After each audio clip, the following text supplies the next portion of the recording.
talking to the radio announcers, the church people and the street people, telling them that God has smiled on me.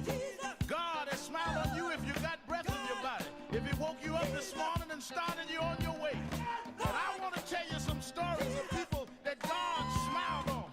We know the story of Dr. Martin Luther King, how it started way back in Montgomery, Alabama in 1955, trying just to get dignity, trying to get respect. And he went all the way to the mountaintop.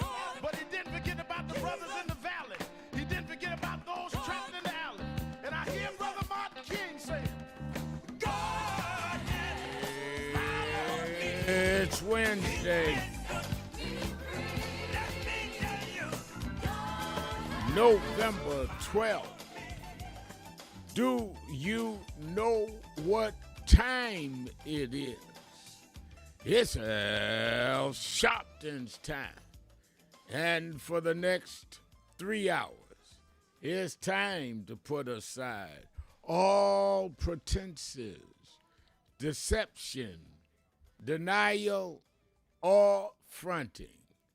The time has come to keep it real on Keeping It Real with Reverend Al Sharpton. A very good afternoon to you all across the country. And good morning to our West Coast listeners. Welcome to those listening on Sirius XM. Channel 126, The Urban View, where talk empowers and becomes action. I'm coming to you live from our National Action Network corporate headquarters in New York. And for the next 3 hours, you can join the conversation. All you have to do is call me at 1-877-532-5797, 1-877-532-5797, or you can go to our message board at www.nationalactionnetwork.net, www.nationalactionnetwork.net. Go to live stream and send me a message. Well, a lot is going on. I'm just returning. I want to congratulate first and foremost Mark Morial and the National Urban League. I just spoke at the opening of their empowerment center in Harlem. They're moving their national headquarters there, and they're going to have retail stores and other things there. And I and the mayor-elect, Zoran Mondani, and others spoke there. And I rushed right back to get on the show because a lot is happening.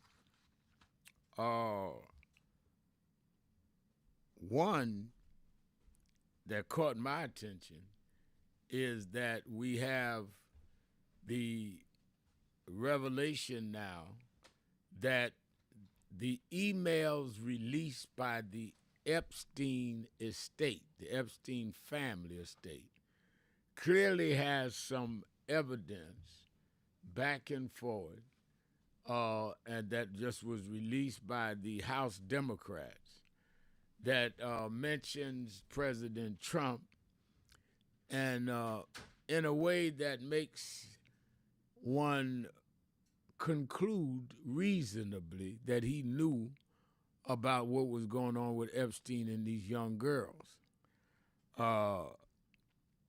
And I think that this is probably part of the reason that Trump and his cohorts did not want to see the swearing in of Congresswoman-elect Grijalva in Arizona, because she will be the vote that comes in, and she's being sworn in today.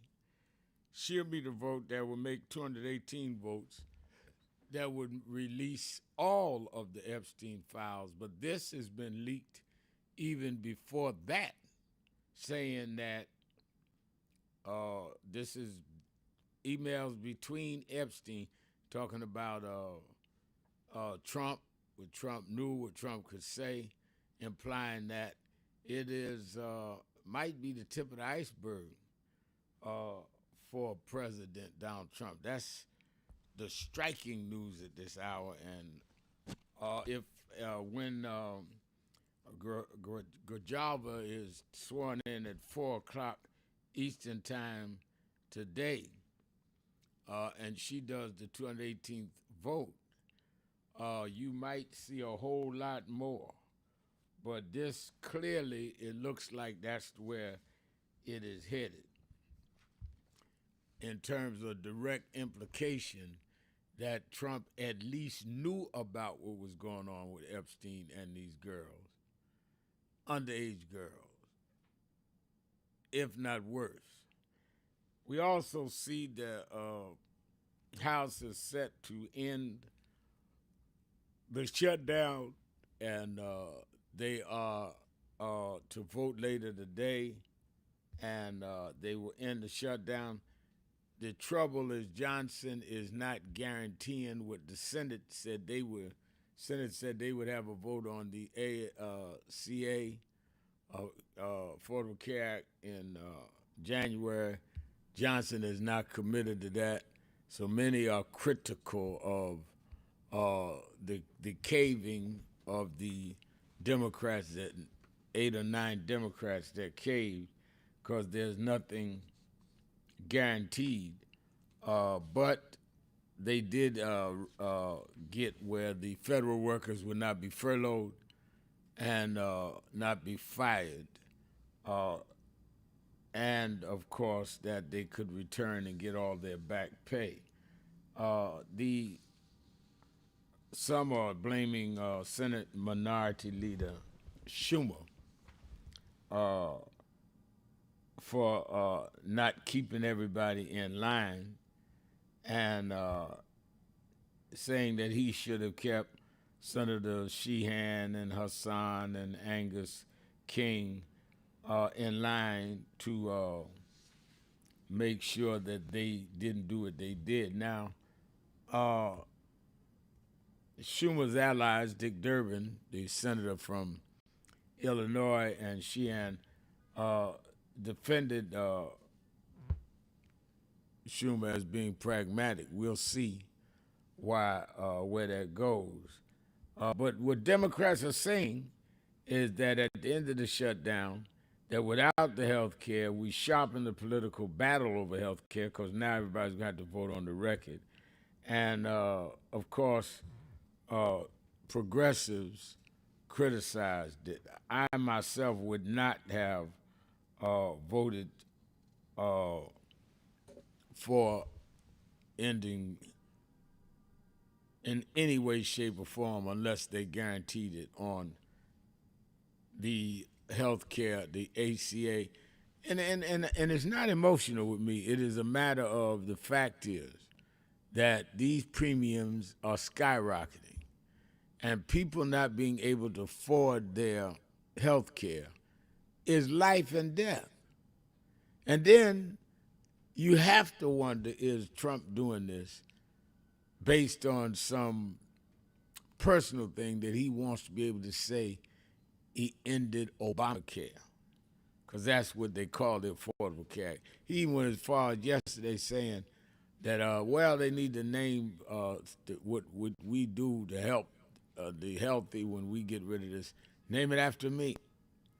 So, I mean, to have a small man in the White House, I'm not surprised at anything that happens. So let's talk about all of this. Let's talk about the Epstein scandal broadens. Let's talk about how Grijalva could be the beginning of the end of this whole question. And whatever else is on your mind and your heart. They've got one of the biggest military vessels now near Venezuela. Are we looking at a possible invasion of Venezuela to take out Maduro? I wouldn't put it past Trump if this thing blows up in his face on Epstein by the weekend that he'll declare war to change the page. He's expert at doing that. Let's turn the page. So let's talk about all of that. I'm taking your calls at 1-877-532-5797, 1-877-532-5797. Sharpton, keeping it real. Be right back.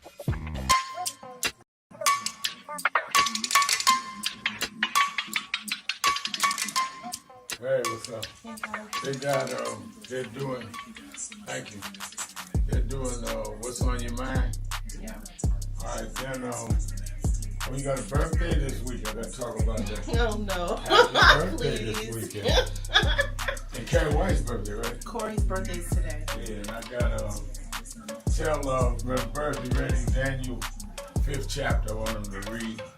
And I'm ready. Got a message from today, so we'll be on the air in what?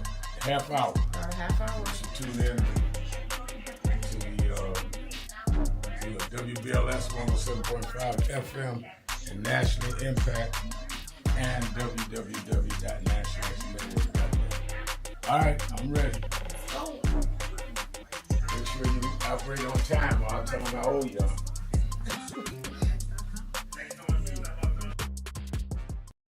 No justice! No justice!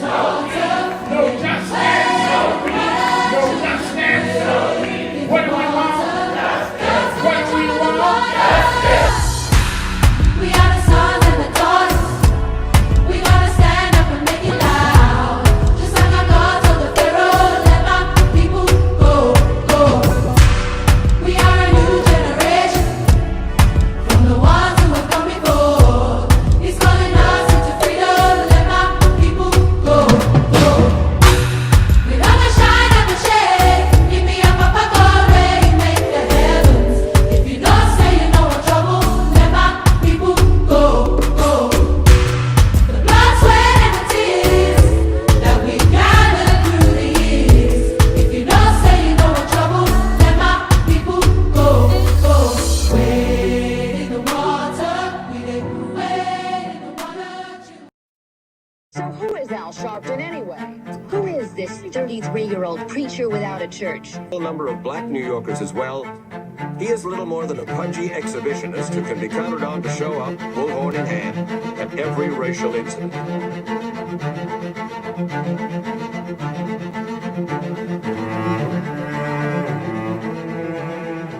I often quote Mark Twain saying, the two most important moments in life is the moment you are born and the moment you find out why you were born.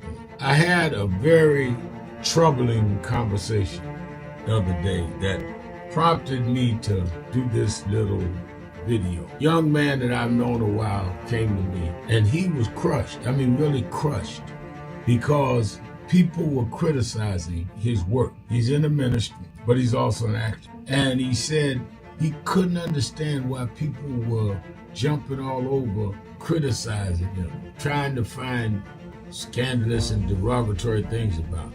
And I told him, I said, you know, you very young. You don't know the road I've traveled. They call me everything but a child of God. A blabbermouth, a loudmouth, too flamboyant, an agitator, a racist, I a race had to baiter. learn. Yeah, right. I was not defined by how others saw me.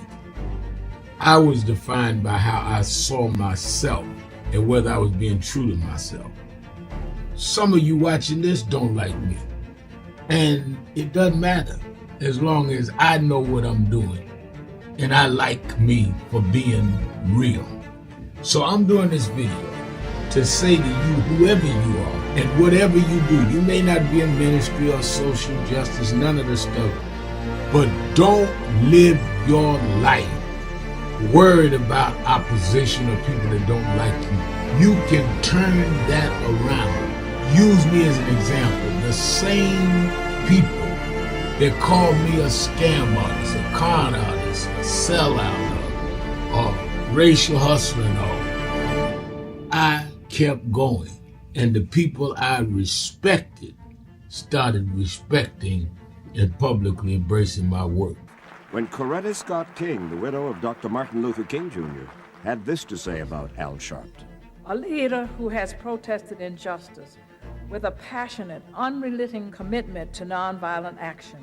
in the spirit and tradition of Martin Luther King Jr. And I am talking about your leader, our leader, the Reverend Al Sharpton. The other thing that hasn't changed is the National Action Network's commitment to fight injustice and inequality here in New York City and across America. And that's not only a testament to Reverend Sharpton, it's a testament to all of you who are here tonight. First and foremost, to Reverend Sharpton. I saw him when he first came on the scene, and I have marveled at his tenacity, at the development of his intellect, and his devotion to our movement, and much he has contributed to the world we are experiencing. I am honored, and I must say that when I had my debate with Dr. King on the issue of the church and religion, he didn't warn me that after his departure, his space would be filled by another preacher, and that preacher would be Al Sharpton. All you want in life is people that matter to you to say you did all right. And more important, that you can look in the mirror and say you did all right. Thank you, Rev. Thanks for that introduction. Look, we've known each other for a long time. I'm grateful not only for your leadership and partnership, but quite frankly, more importantly, for your friendship. And thanks to all of you, members of our nation's most important civil rights organization. You have been, over all of your years, such an extraordinary leader. You are a voice of truth, a voice of conscience, a voice of practicality around what we must address and what we can do. And I thank you so much for your friendship. I remember that most of the youth around Al's age, he was about 12, wanted to be like Connie Hawkins, a great basketball player, legend, or Earl the Pearl, or Clyde Frazier. Al wanted to be like Adam Powell, a powerful preacher with a social justice gospel. He was very close to, at that time, to Reverend William Augustus Jones, powerful preacher and social justice advocate, and Reverend Gardner Taylor, who stayed right down the street, and Bishop Washington, whose church he came from, and Reverend Sandy Ray. He wanted to be like these giant preachers. He wanted them to have the edge, however, of the King's social justice dimension. He wanted to be like them, now he's one of them. Perhaps taller than most of them because of the risks he has taken and the reward God has given him with his gift. I remember so well that I first escorted him to jail. He was around 13 years old, with the jail fighting the ANP. He was in the lineage of our struggle. He grew up in it. We didn't just see him on TV one night. He didn't happen. He came bottom up, not top down.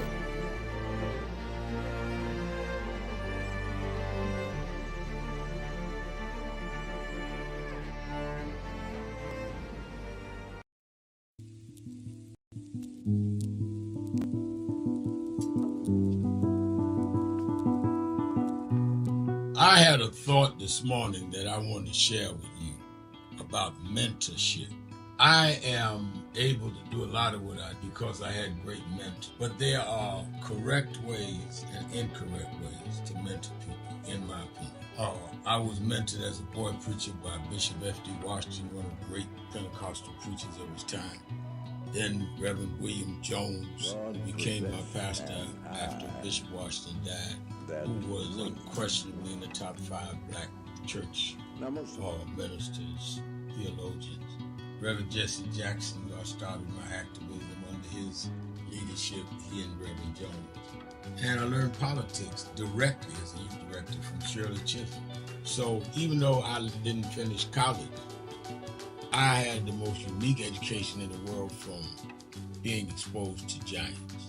But the one thing I learned is as I grew older and people started coming younger than me and wanted me to teach and mentor them, the magic of the mentors I had is they did not want me to be their clone.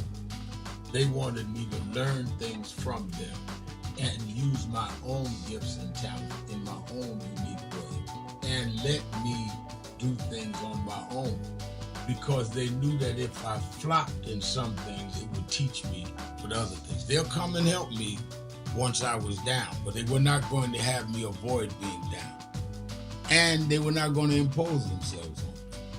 Why am I saying that? Because too many mentors want clones. And too many mentees want their mentors to put them on a pedestal.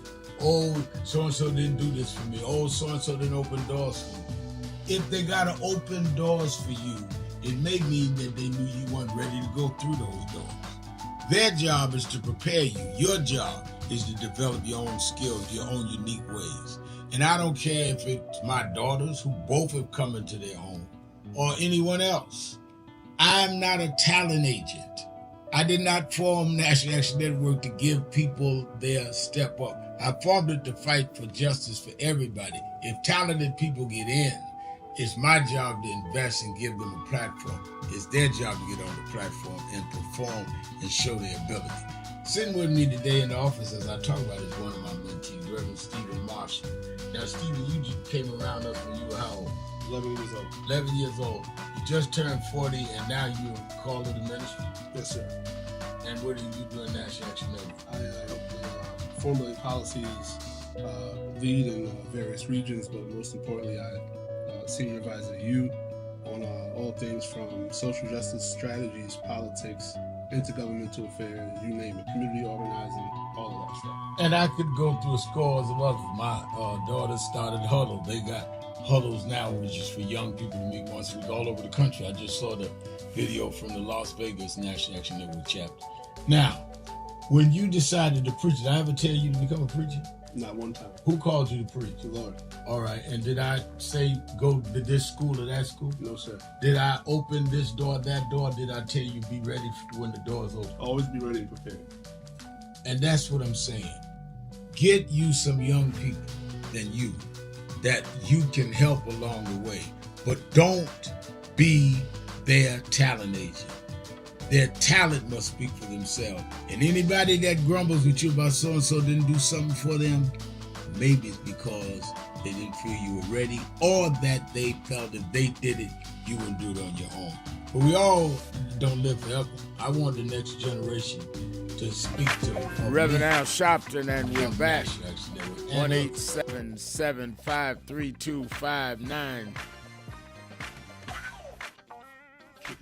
1-877-532-5797. And of course, let me remind you, it's going to be hot and heavy on Politics Nation this weekend. Make sure, very sure, as we sing in church, that you are watching both Saturday and Sunday Politics Nation with Al Sharpton on MS Now, known formerly as MSNBC, but starting Saturday, it's MS Now, the same time, 5 p.m. Eastern, same mission, and I'm going to have on several of the heavyweights around the government reopening and around the issue of what is going on, what is continuing to evolve around the Epstein Files case. I mean, one of the emails, Epstein says, and I'm quoting, he knew about the girls, talking about Trump. Now, does that mean he knew about them because he was involved in something? Did he know about them because he witnessed with something? One email says clearly that he spent hours with one of the victims, one of the people that have claimed to be a victim. Did she tell him something? Was it more than that? Inquiring minds want to know.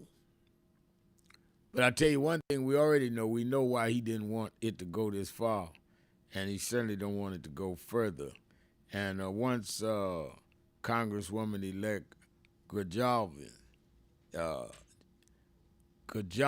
is sworn in at 4 o'clock, if she puts her vote in and they release the rest of the files, we may know a lot more. So watch Politics Nation, because by Saturday and Sunday, it will be a lot going on in terms of both the ending of the shutdown, where we going with health care, and what has happened with the Trump files, Epstein files, that as it relates to Trump. Also, you that are in the New York, New Jersey, Connecticut area, make sure you are at the House of Justice for the Saturday Action Rally this Saturday.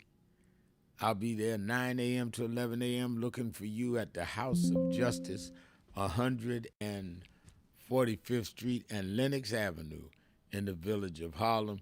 You that are not in the New York area, you can watch it live on Impact Television or at nationalactionnetwork.net on live stream.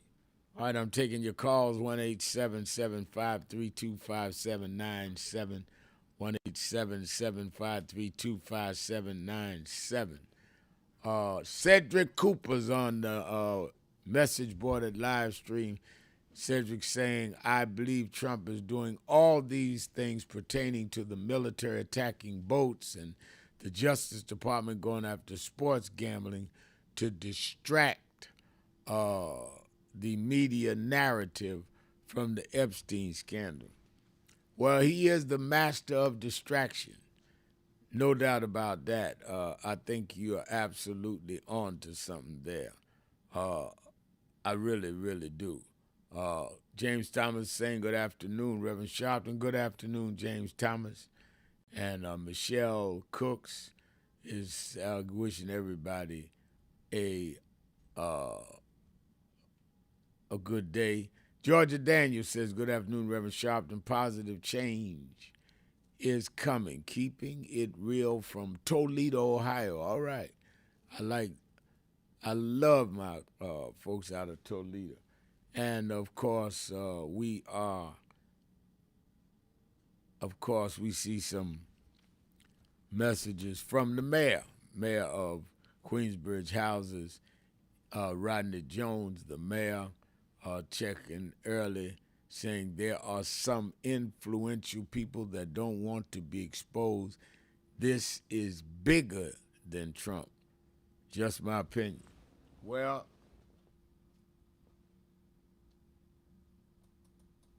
no doubt in my mind there's some influential people other than Trump implicated. There's a lot going on here. And I think we're getting ready to see more than we've seen. I don't know if we'll ever see it all, but we may see enough. All right, let's go to the phones. 1-877-532-5797. 1-877-532-5797. Let's start in Cincinnati, Ohio, the buzz with Ray. Ray, you're keeping it real with Al Sharpton. Yes, sir. My man, Rev. Rev, a couple things. When it comes to this, and I call them the Traitor Eight, they're pinning their hopes and their dreams on trusting two known liars, Speaker Johnson and the President of the United States. Now, how are you going to trust somebody who's willing to go to court just to stop SNAP, people from eating? How do you trust somebody like that? How do you trust someone who Republicans have said for years they want to get rid of Obamacare and they want to get rid of Medicaid? How do you trust somebody to all of a sudden say, we're going to act in good faith and we're going to vote the right way? These Traitor Eight, they have to live with their conscience. But what I don't understand is, in the midst of this shutdown, it was I call it a clean sweep last week at the elections. I really don't know if any Republicans won anything in the middle of this shutdown. So these voters were saying, Democrats, I got your back. We got your back. And now all of a sudden you're going to decide to fold? I think what Trump is going to do, because everyone was blaming Trump for the shutdown, and now what are they going to do? Praise him for opening back up the government, and he's going to take full credit for it. I can guarantee you that. But the one thing I don't think he realized is that forcing Congress and the House to vote will get that one congressperson in to investigate the Epstein files. I don't know if he's too dumb to think that far ahead, that forcing this vote will actually open back up the Epstein's files. And I know on MS now, I know Nicole, she's going to be all on it today. And I know you're going to be all on it this weekend and the rest of the week. So that's my story, and I'm sticking to it. Enjoy your day, Rev. Enjoy your day, and I think you hit some points right on the head. Let's take our break, come right back. More of you on the phones, 1-877-532-5797. I know they are plugged in on Capitol Hill listening to this show now. They want to know, how did the first couple of emails that we dropped out of committee, how's that doing? Because we got more. I know they're listening. Congress people and senators tell me they had a staff listening or they listen themselves. So express yourself, 1-877-532-5797, or you can go on the message board. Happiness Donuts said, wait until the clean sweep in 2026. Ray said he thinks we did a clean sweep the other night. Happiness Donuts saying, wait till next year. I like that. Let's take our break. Be right back. Keeping it real. Sharpton. Be right back.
Tony Wafer, Los Angeles chapter, NASDAQ Network. He just came in here to New York a couple days ago, had to stop by the House of Justice, and I sure enough found some justice, so I know I can leave here feeling like I got peace.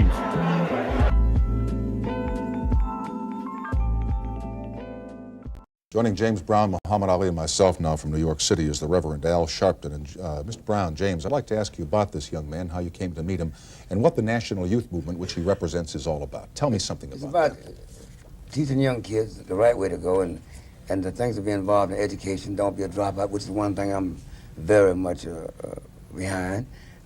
Unless kids have guidance, they have no place to go. And the idea is to try to mold them. I mean, we think of anything, we think of it as a baby. And what we molded them to be is what it will be later on. He used to stand at my back door, and he believed in what I said, the Don't Be a Dropout program, and the fact of helping kids and giving them the right idol and the right image to go with, cleaning, grooming, and wanting to work, wanting to be something. I started as a kid, a juvenile delinquent, and everything. Had no model. And I was able to be a model for a young man like this. And what he turned out to be, he's a minister, and he preaches the right thing, and I'm for him 1,000%. I'm for everything he's about. Mr. Sharpton, how national right now is the National Youth Movement? Is it something new? Has it been going on for a while? Do you have a stated number of members? Tell me something about it. Well, we don't really get into a numbers game, because that's been a trick that has been played for the last 20 years. What we're basically interested in doing is saying to young people of impoverished backgrounds that there are people like a Muhammad Ali and a James Brown that represents hope to us. Because these people, despite all of the social odds, despite the unemployment statistics, despite the lack of education in their day, were able to grow and be something that we can be proud of. A man like me didn't have a father at home, but I had a James Brown to look up to and would want to sing and dance like him, or Muhammad Ali, who I saw stand up and give away millions of dollars of stamps to the government so that I would have a right to come 10 or 20 years later and try to fight for my kids. So what we're saying is there are symbols and images that kids can look up to and not have to throw a brick through a window, but that can work by the sweat of their brow and succeed just like these two gentlemen did. But considering the numbers of young kids today, and Rev, there are hundreds of thousands or tens of thousands of kids who really are in hopeless and desperate situations, is it enough to just offer them an example? You say hopeless, though. Not hopeless. Well, let's say, to them, 10, 11, 12-year-old kids, it's never hopeless. There's no such thing as hopeless. It's never hopeless. When I got 8 to 16 years for breaking and entering, as a kid, because I was hungry, and here I am today. It's not hopeless. Don't say hopeless. Then we say we're carving out. I don't believe in hopeless. Don't you think it's hope? If you believe in something, it's right. No such hopeless. I don't believe in hopeless. We're not gonna go with that. And I think he's not about teaching them how to get out and fight for themselves. That's what it's about. No, it's not hopeless. Everybody has a cause and everything, but everybody want to live. And I think living is what we're about. We're not going to teach dying. Hopeless is dying. I agree with you 100%, James. But what I'm trying to ask here is simply saying you too can be a James Brown or a Muhammad Ali. Is that enough to give a kid who's hungry, who doesn't know where his next meal is coming? I'll say that. Give him somewhere to go. I think it's awful weak to tell a kid you can be a James Brown, one of the greatest entertainers in the world, and me, one of the greatest fighters. And like you said, the hundreds of thousands of millions of kids that need a break. You can't have that many great people, but they can get educated. They can go to school. They can learn. I'd like to say one thing. We have crime today. It's a big problem. I think they took a national vote on what the people want the government to spend most of the money on, and crime was over national defense. Worrying about Russia, China, outside enemies, they're worrying about inside crime. We have crime today, all type prostitution, murder, exploitation, degradation, and wars of all kinds. And I'm going to tell you why everything's happening. And I think if you're intelligent, you agree with it. If we were riding an airplane and the two pilots died for some reason, is there anybody in this room that can go in the cockpit, pick up the radio, start working it, bring the plane in, depressurize it as it land, and make it, and late at night on a stormy day? You couldn't do it. Right. Well, but if you learn how to fly, or if they show you how to fly, you can. Well, since God made the world and God made us, He sent the Bible, the Torah, the Quran, sent Moses, Jesus, Noah, to show us how to run the world. And God left His laws. If we don't follow His laws, then we crash. Let me say this, though, Mr. Snyder, in response to your question to Mr. Brown, Mr. Ali.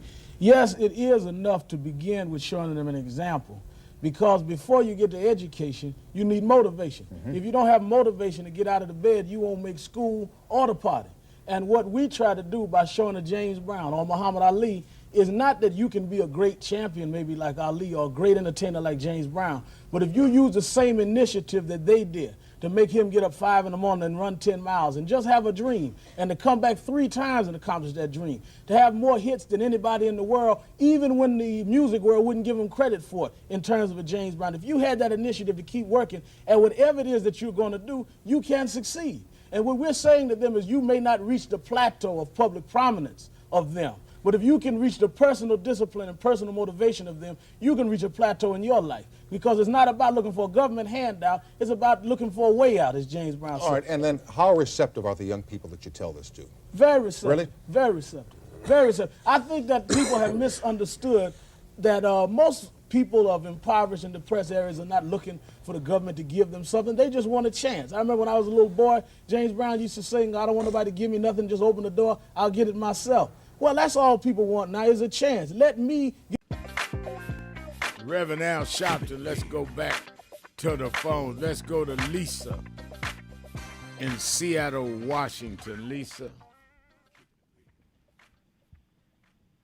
Is Lisa there? Oh, hi. Thank you for taking my call, and thank you for all the good work you're doing to save not just black people, but the world. I'm telling you, you have some world-changing things that you're dealing with. But my concern about the Democrats letting go and letting, stopping the shutdown. Right. Now, it reminds me, if you were chasing your worst enemy and you were about to catch him, you almost got your hands on your worst enemy, and he takes a baby and throws it at you, so you would have to run over that baby to get to him. Would you run over that baby, or would you stop and save it? So we had, with this shutdown, people were hungry. I know I came out the store, young man in a wheelchair sitting there begging, and you could tell he was nice and clean.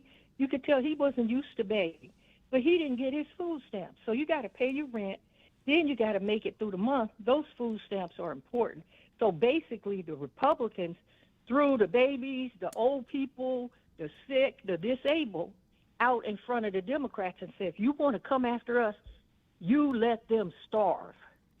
And I don't think the Democrats could do it, and I don't blame them. And it's just like I said, sometimes you have to stop chasing the enemy and save somebody. And it's on everybody's heart in here. I hear them talking about, oh, the Democrats were bad. When you got a poison in your system, there's an antidote most of the time.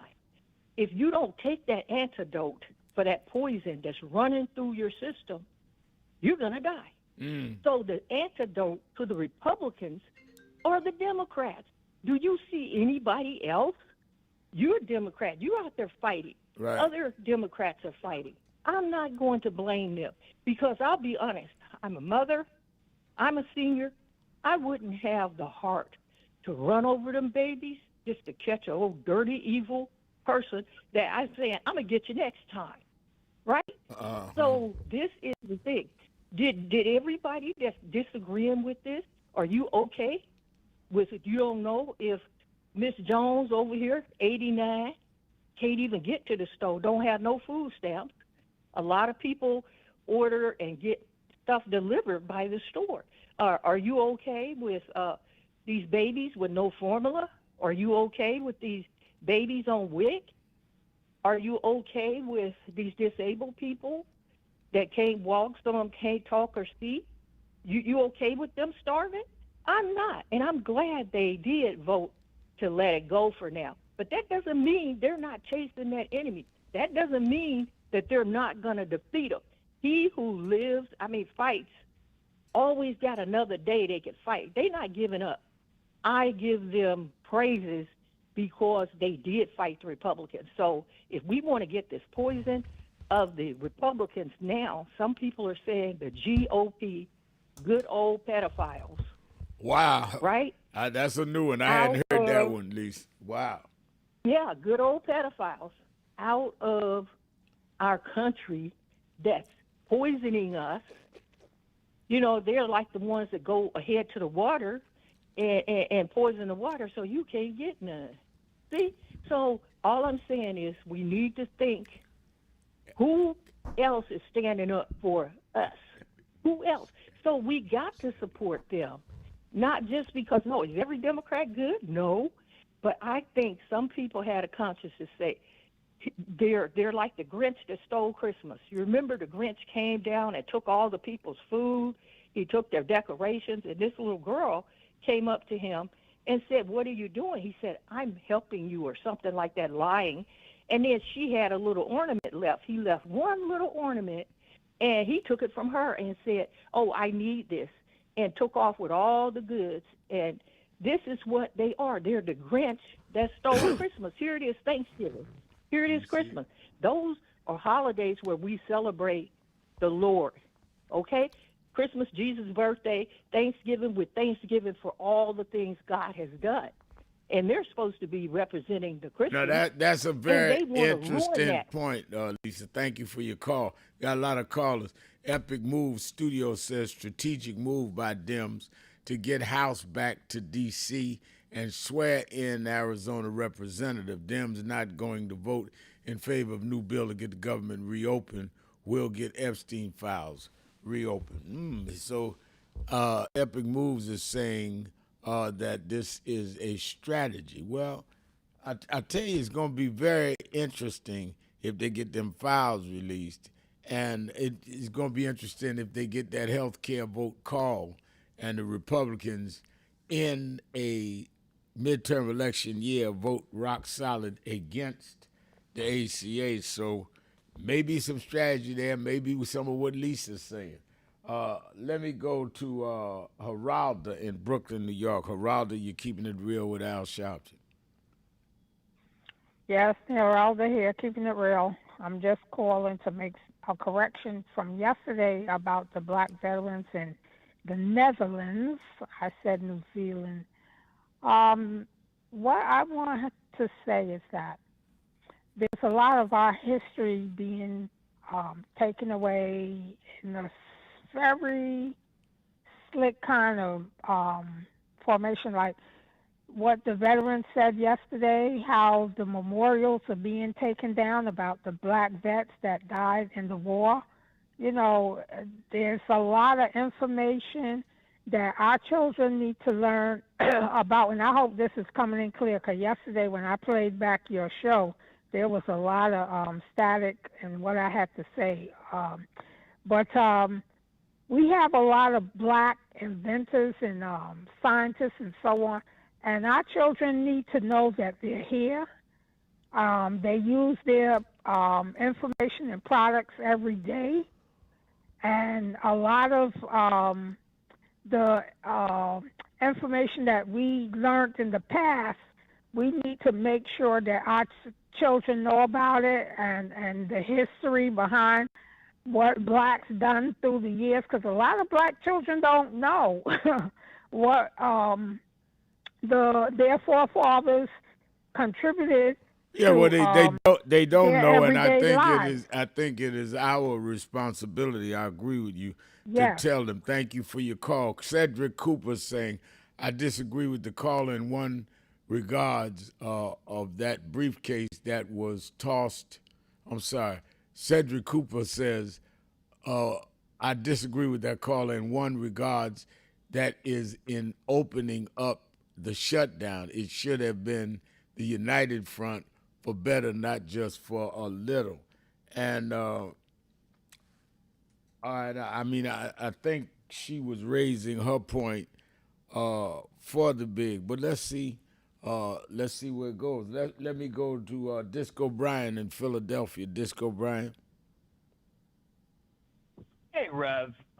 Thank you so much for taking my call. And you know, yesterday you had some guests lined up, and I was midway through a thought, and I just wanted to kind of clarify what I was getting at yesterday. Basically, you know, Roland Martin, your colleague, a brilliant man, posted this video about Charlemagne, and Roland's point is that influencers like he and Charlemagne have a duty to stop and correct falsehoods in real time, because audiences trust what they hear first from the most competent voices. So Roland says when Charlemagne or anyone else lets a bad premise or a lie ride and just nods along, they're weaponizing misinformation. And it just reminded me a lot of what you do here, Rev, to stop you know, what you perceive to be lies or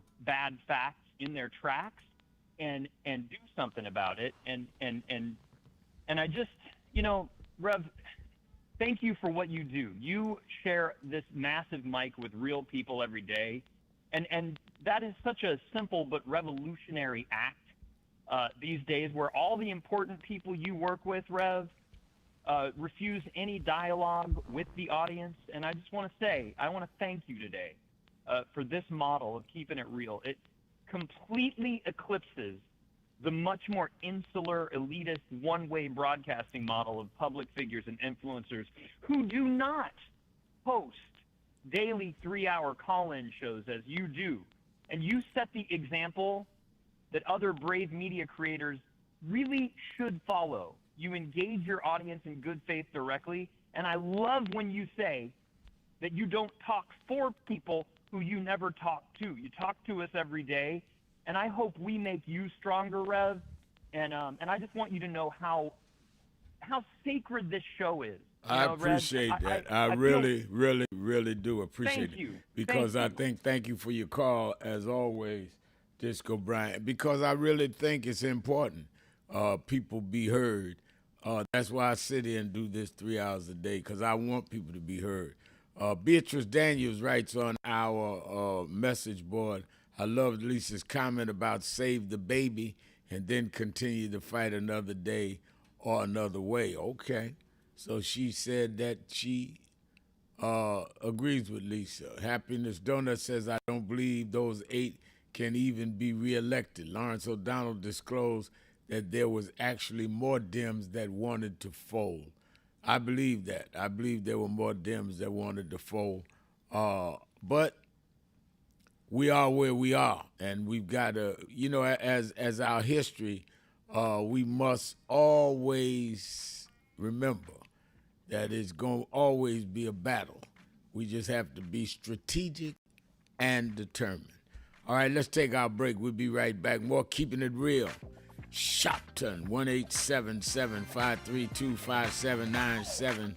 Be right back.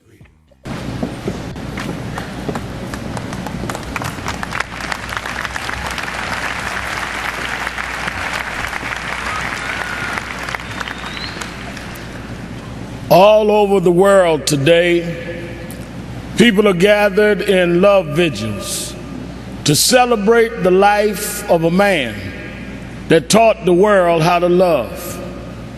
People may be wondering why there's such an emotional outburst, but you would have to understand the journey of Michael to understand what he meant to all of us. For these that sit here as the Jackson family, a mother and father with 9 children that rose from a working class family in Gary, Indiana. They had nothing but a dream. No one believed in those days that these kind of dreams could come true. But they kept on believing, and Michael never let the world turn him around from his dreams. I first met Michael around 1970, Black Expo, Chicago, Illinois, Reverend Jesse Jackson, who stood by this family till now. And from that day as a cute kid to this moment, he never gave up dreaming. It was that dream that changed culture all over the world. When Michael started, it was a different world. But because Michael kept going, because he didn't accept limitations, because he refused to let people decide his boundaries, he opened up the whole world.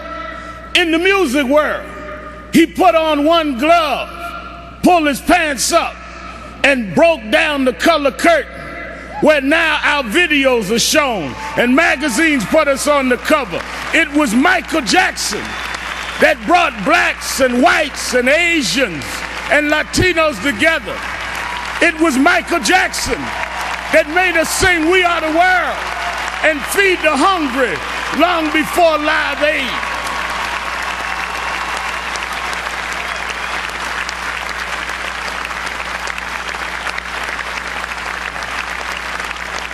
Because Michael Jackson kept going, he created a comfort level where people that felt they were separate became interconnected with his music.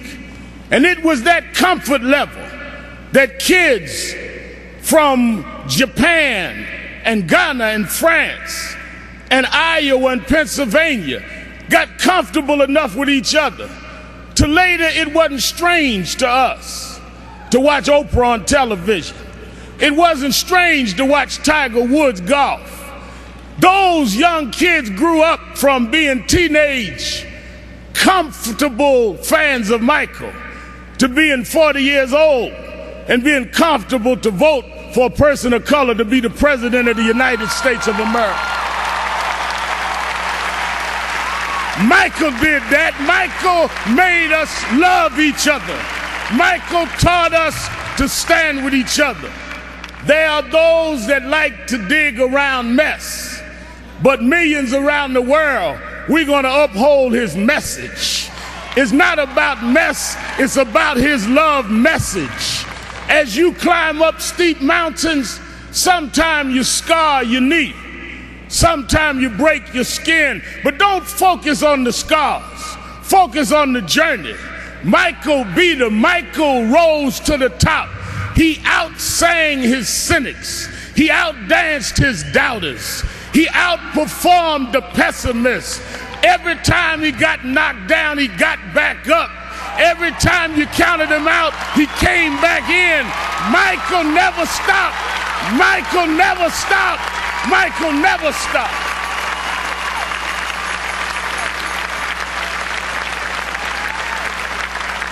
I want to say to Mrs. Jackson and Joe Jackson, his sisters and brothers. We thank you for giving us someone that taught us love, someone that taught us hope. We want to thank you because we know it was your dream too. And we know that your heart is broken. I know you have some comfort from the letter from the President of the United States and Nelson Mandela, but this was your child. This was your brother. This was your cousin. Nothing will fill your heart's loss. But I hope the love that people are showing will make you know he didn't live in vain. And I want his 3 children to know, wasn't nothing strange about your daddy. It was strange what your daddy had to deal with, but he dealt with it.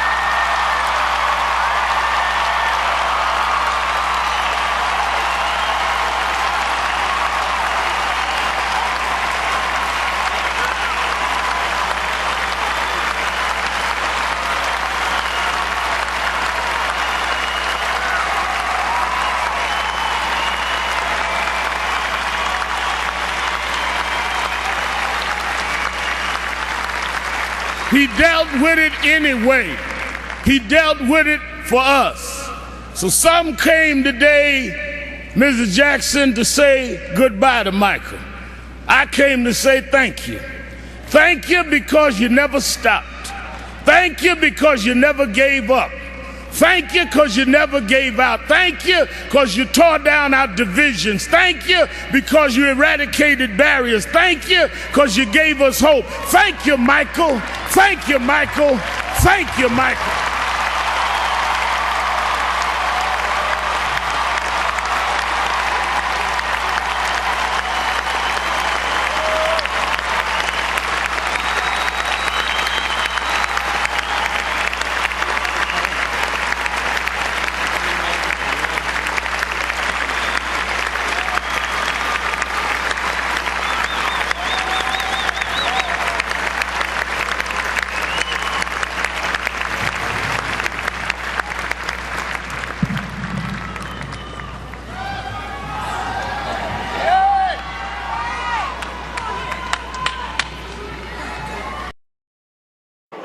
Tony Wafer, Los Angeles chapter, NASDAQ Network.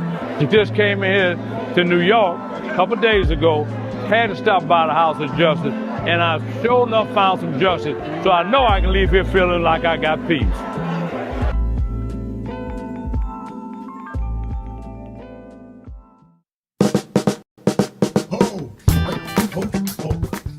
Do I seem excited? I am excited because this Saturday, the National Action Network Saturday Action Rally starts live on WBLS 107.5 FM in New York. We're going to expand.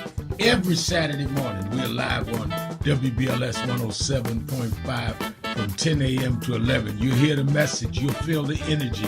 You'll be involved. You won't be sitting around talking about, oh my God, look at what's happening. You'll be involved in dealing with what's happening. I'm excited. And you should be excited too. Turn on WBLS 10 a.m. every Saturday morning. I have a message for you. And if you want to, you can come to the House of Justice and be there live. 145th Street and Lenox Avenue. We kick off at 9. And we don't stop until we deal with getting our people energized.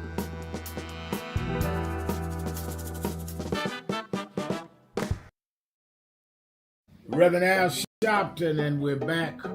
1-877-532-5797. 1-877-532-5797. Let's go back to the phone. Attorney Jennifer Jones Austin is. You know, every day, Monday through Friday, I do 3 hours a day on Keeping It Real with Reverend Al Sharpton. I do 1 hour on Sunday mornings with Reverend Al Sharpton. And I'm live on radio and TV with the Saturday Action Rally. 7 days a week, I talk to our people, hear from them, the call-in. I'm sick and tired of people talking for people that they don't talk to. So go on www.nationalactionnetwork.net Listen to my show, call in, express your opinion. You don't have to agree with me. But let's start talking to each other rather than about each other and lecturing at each other.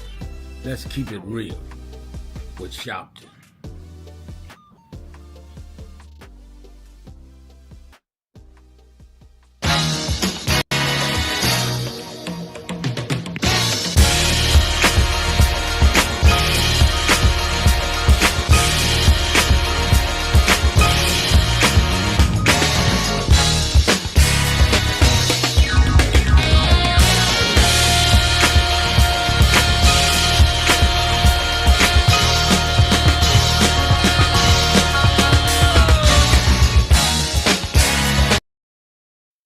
Reverend Al Sharpton, and we're back. 1-877-532-5797. 1-877-532-5797. Don't forget, and I'm on the phones, even though I know it's only Wednesday, I'm on the phones booking these senators and Congress people for the weekend, because I want to get deep in to what comes out these Epstein files. We already just heard this morning Trump mentioned on 2 of the emails, at least, of the estate that the House Democrats got a hold of, where it says clearly, Epstein says that Trump knows about the girls and says that he spent time with one of the victims. Didn't say in what capacity. So that's coming. So now it becomes more and more clear that some of us were not wrong, saying that Trump was avoiding all of the files being released by trying not to have the Congresswoman elect from Arizona who succeeded her father, Congresswoman Grajava, sworn in. Well, she's supposed to be sworn in about 2 hours. And if she puts her vote up, it could get very interesting. So that, we're going to deal with Politics Nation. We're certainly going to deal with the whole shutdown, whether it's recovered, whether it's not, where the problem is, who are at blame. Watch Politics Nation with Al Sharpton live at 5 p.m. Eastern Time, MSNBC, which will be Saturday, and going forward, MS Now. Change the name, but not change the mission. And, of course, you that are in the New York area, New Jersey, or Connecticut area, meet me at the Saturday Action Rally in Harlem at the House of Justice, 145th Street and 145th Street and Lenox Avenue in the village of Harlem. And you that are not in New York can watch it live on Impact Television. Let's go. Let me read from our message board. Carolyn Pierce Alexander is saying, all that I could say is setbacks paved the way for comebacks. God is going to get us through this. I'm with you. I believe that. I really believe that. All right, let's go back to the phone. Let me go to Ira in Washington, D.C. Ira. Hey, good evening, Reverend Sharpton. I appreciate them putting me on real quick like I did. I got this. I'm gonna pass this along to you real quick so I don't have to do much talking. It's a site I got on Threads called, his lady's name is Michelle Burnett. Her thread name is _New York Cutie. Now, what it boiled down to, she had a lot to say, but I can't say it all, but it was saying about the Supreme Court decision. They had came and had put on Front Street that President Trump took the money from a contingency fund and took that money and spent it, which was supposed to go to kids in schools across the country for free lunch and all that stuff there. And then he threatened the states, if they decided to pay this money back, that he would be held responsible to pay the states back from their emergency fund. That's just the gist of it. I just don't want to go through the whole detail. I like to spend less than 5 minutes with you because I know other people are calling. But if you can get that name, which I just gave you. All right, I think our producers got it. I'm going to look it up. Thank you for your call. I think what she's talking about is Trump has said some, and it's preposterous, by the way, that if they ended that he would have to pay back millions of dollars. He's trying to talk his way around this. The Supreme Court certainly is looking at whether they should immediately make them pay the money. There was a procedural stop by Ketanji Brown Jackson.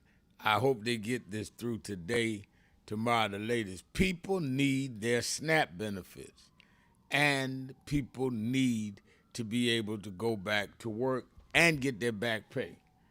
That ought to be non-negotiable. Let's go to Juan in Arkansas. Juan, you're keeping it real with Al Sharpton. Hello? Yes. Yes, Dolores Smoke from Benton, Arkansas. This and I would is like who? your opinion. Oh, I'm sorry, Rev. Dolores Smoke from Benton, Dolores. Arkansas. All right, they gave me the wrong name. Go ahead. Yes. Go ahead. Okay. I'm from Benton, Arkansas, and Reverend Al Sharpton, I would like your opinion. Since Donald Trump, your president, is pardon Rudy Giuliani and 70 others, why can't they give that same to Puffy Combs, P. Diddy, on different, on restrictions? Have anyone even brought that up yet? I think from what I understand, and thank you for your call, I think that I heard that Puffy Combs' lawyers have a petition for a pardon, and that so far Trump has not agreed to it. So I really don't know. I mean, I know Puffy well. I certainly do not stay in touch with his team because I was not going to stand against the victims after I saw that tape. I wish anybody well, but I have two daughters. I'm not going to advocate something that I don't believe, even for friends. But I thank you for your call. Let's go to Andre J. in Chicago. Andre J., you're keeping it real with Al Sharpton. Hey, good afternoon to you, Reverend. Hey, Reverend, the first question I want to ask you, can you tell me how, if I'm around the house cleaning up and I'm busy, how I can send you a message on the message board? I don't know how to do that stuff. How will I Well, be you able to should send ask my producer. I shouldn't take airtime on that. Second, you got anything else? Okay. Yeah, I do. Reverend, I called because I want the Democrats to do an internal, I don't know, investigation, what they call it, to find out who the culprit was, because somebody had to put this gang of 8 together. I don't know if it was Why do you think that? Or Dick Durbin. Yeah, because it was too organized. Those 8 had conspired. I don't think that's true. I think that all 8 either don't face re-election right away, or that are retiring. And I think that all of the members of the Senate and the Congress people talk among each other, and they start finding out who would do whatever. I don't think anybody put it. To say that somebody put them together is like the 8 was just some mice somebody was leading. I think they all got together because they felt they could get away with doing it. I think we weave conspiracies unnecessarily, Andre. I don't believe that. Somebody asked me the other day, do you think somebody got them in a room? Nobody could get an elected senator in the room and make them do something they didn't want to do or that they were not inclined to do. So I think that somebody could have suggested something, but they agreed to it, and they did it. And they elected U.S. senators, and I think they did it because they felt they had less risk. And I understand there were others that wanted to do it but felt it was too risky. But I don't think there was nobody with no magic wand or with some hammer that made them do it. I really don't. But thank you for your call. Let's go to Lightning Rod in Detroit, Michigan. Hey, what's up? My favorite political reverend. How you doing, Reverend Al? I'm doing well. Excellent. Hey, I'm also known as Super Rashide, too, from the capital D in Motown. So, Rev, I wanted to do a quick rebuttal about when we talked about R. Kelly. You, just refresh your memory, you were saying... Go ahead, refresh my memory. Because everybody called me like I remember what they said 5 days ago. We get a lot of calls, so tell me what we talking about. Refresh your memory. All right, go ahead. Okay. Remember, you were saying, or I was saying, that there is a connection between him and Elvis Presley, and you said that it pretty much wasn't. And here's the connection. R. Kelly did marry Aaliyah. Elvis Presley married Priscilla. Elvis Presley was with Priscilla, and this is in her movie that she came out with. He was with Priscilla when she was 14, all the way up until she was 19 when he married her. R. Kelly married Aaliyah roughly around 16, 17. Now, Elvis Presley is being celebrated still. R. Kelly is being shunned. My thing is this. Elvis Presley didn't do any time. I think R. Kelly got too much time. I think he did enough time. So my whole point. Right, let me ask you a question. Mm-hmm. Let me rebut your rebuttal. Is R. Kelly in jail for marrying Aaliyah? Yes, that's pretty much that's part of it.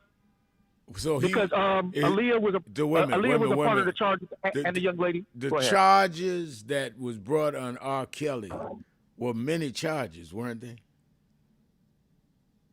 Yes, it was more than one young lady. I think it was like about 2 or 3. And they use all of that. Wait a minute. They use all of that as a pattern of behavior, and it went in several jurisdictions. Now, did anybody say that other than Priscilla Presley, that Elvis Presley had a series of underage women that he had sex with? Now, who's to say that he did? No. You can't answer. You can't answer that way. Did they or did they not? You the one that's arguing that it's the same thing. Was there a pattern? It was never said. All right. Well, then it was never said. Then until it is said, I stand by what I said, that it was different circumstances. Thank you for your call. Let's take a break. Be right back. Keeping it real. That's what I do. Sharpton. Try me again. I'll be here. Be right back. Please receive one of the greatest voices for the urban community. One, amen.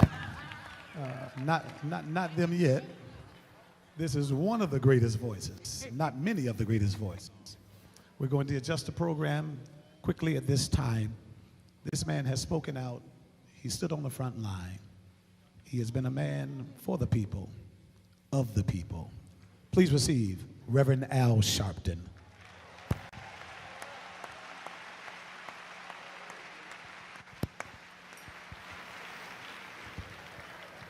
Thank you, Bishop. To the Franklin family and to all of us gathered, Aretha Franklin was not only an unparalleled artist, she was a civil rights activist and freedom fighter. It is easy to celebrate the gifts that God gives. It is more difficult when someone uses those gifts in ways that enhances humanity. Aretha Franklin was given special gifts, but she used it in a special way. And she would not want us to celebrate her without talking about she stood for something. She never shamed us. She never disgraced us. She never made us make excuses for her. She represented the best in our community, and she fought for our community until the end.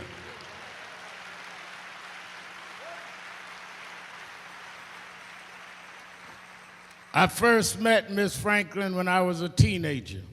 I'd become youth director of New York Operation Breadbasket, and she would come to the strategy meetings with Reverend Jackson. And I would hear the stories of how when Dr. Martin Luther King couldn't make payroll, Harry Belafonte and Aretha Franklin went on an 11-city tour to raise money for Martin Luther King.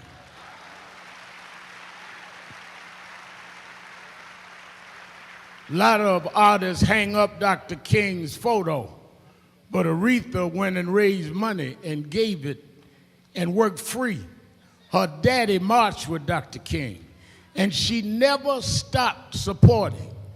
As the years went by and I developed National Action Network, and she would call my radio show and have me come to her affairs. She called me one day. She said, Reverend Al, I want to send you something. I said, yes, ma'am. She said, what's your home address? And she sent it. About 3 days later, I got a check made out National Action Network signed by Aretha Franklin. I saw about a month later, I said, you know, I was so blown away. I grew up looking up to you that I framed that check. She said, boy, don't you have a copy machine?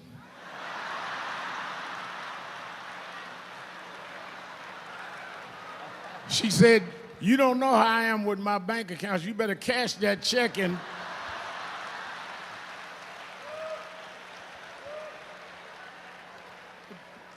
But all of her life, she supported the causes. She was a feminist before feminism was popular. She was a civil rights activist when it wasn't popular. She gave us pride, and she gave us a regal bar to reach. And that's why we're all here. We don't all agree on everything, but we agree on Aretha. And she fought for everybody. I remember when we were used to picket, Charles Williams and all of us jumping on the record industry, she said, now y'all leave Clive Davis alone, he's one of the good ones. She loved Clive and said, we got to remember what happened to the Irish and what happened to Jews and what happened to blacks. And that is why we remember her legacy, because she sang a song for all of us. She was the soundtrack of the civil rights movement. If you track where we are, you can follow where Aretha had us. That's why when I look at her and James Brown, whose daughter is here, and others, who paid a price, that opened the door, but never forgot where they came from. She was rooted in the black church. She was bathed in the black church, and she took the black church downtown and made folks that didn't know what the Holy Ghost was shout in the middle of a concert. You never saw her perform without her doing gospel, because she never was one to forget where she came from. And that's why we give her this great homegoing. We thank her for what she did with Dr. King. We thank her for what she's done with Reverend Jackson. We thank her for what she's done with all of us. And that is why, you know, the other Sunday on my show, I misspelled respect.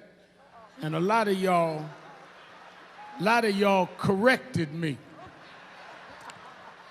Now I want y'all to help me correct President Trump to teach him what it means.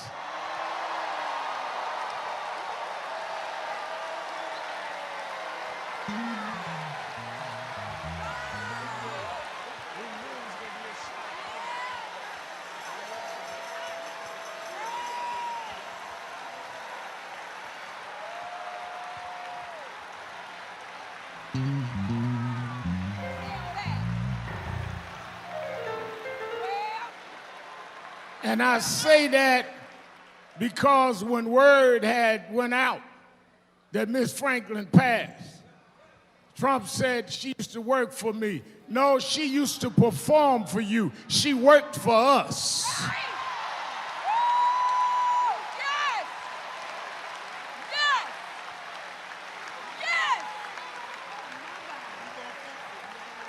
Aretha never took orders from nobody but God.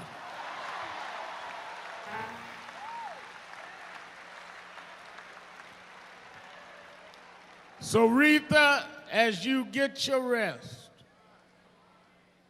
my mother passed about 6 years ago. President Clinton, my mother and I had a deal. She said, I'll meet you on the other side. You live the way you're supposed to, and I'll see you in heaven. I said, well, Ma, they tell me there is no bodies in heaven, just spirits. How am I going to know you? I know her sons are.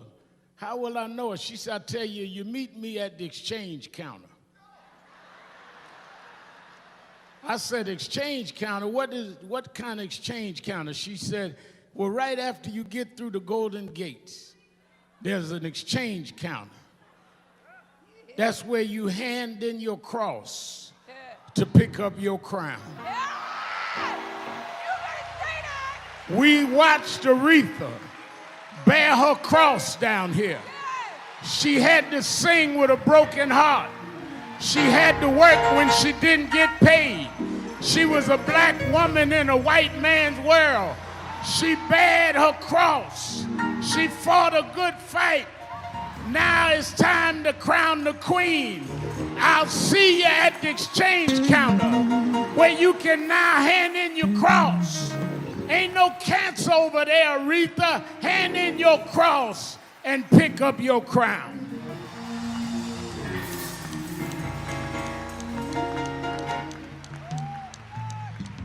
As I take my seat, I've been asked to read this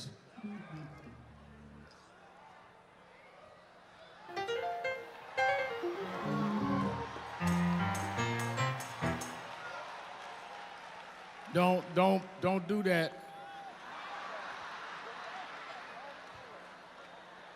Because I only have 5 minutes and y'all will make me go into something else.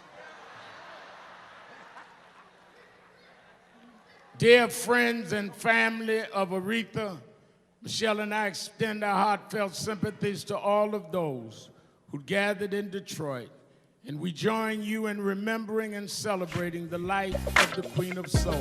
Keeping it real, keeping it real. I'm your host. The world of anyone who had the Reverend Al pleasure of Sharpton, and we're back.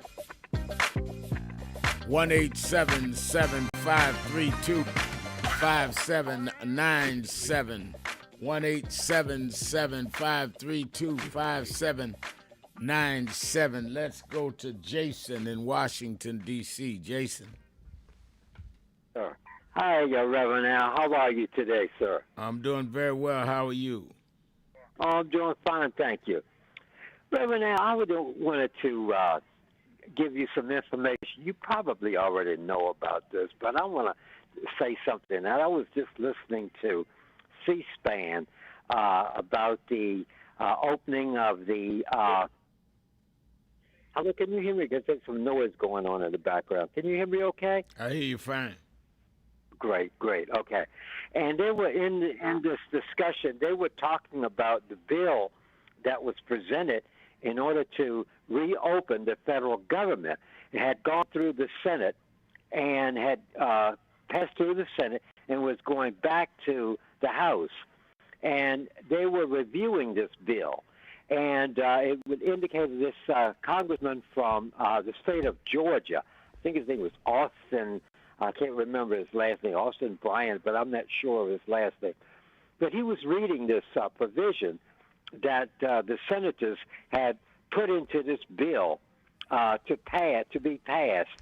And in it said that on page 217 through 228, they had indicated that these senators, all of them, would receive a minimum of $500,000 per line item. Line item meaning that they have the cell phone that they use, the email that they use, the campaign cell phone, the campaign email, the business email, the business phone, and the personal phone, and the personal email.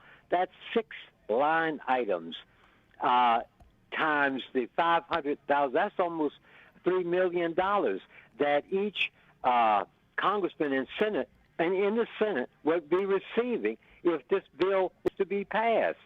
And so what the gentleman from the congressman from Georgia was saying that if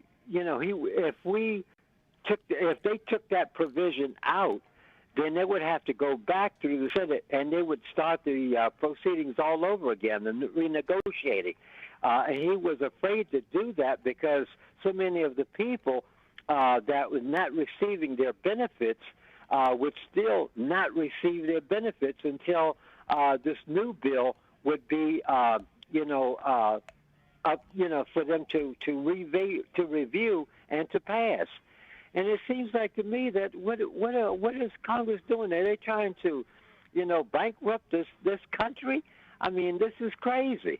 And so I just wondered if you had you knew about it or had you heard about this, because this is really a real serious situation here.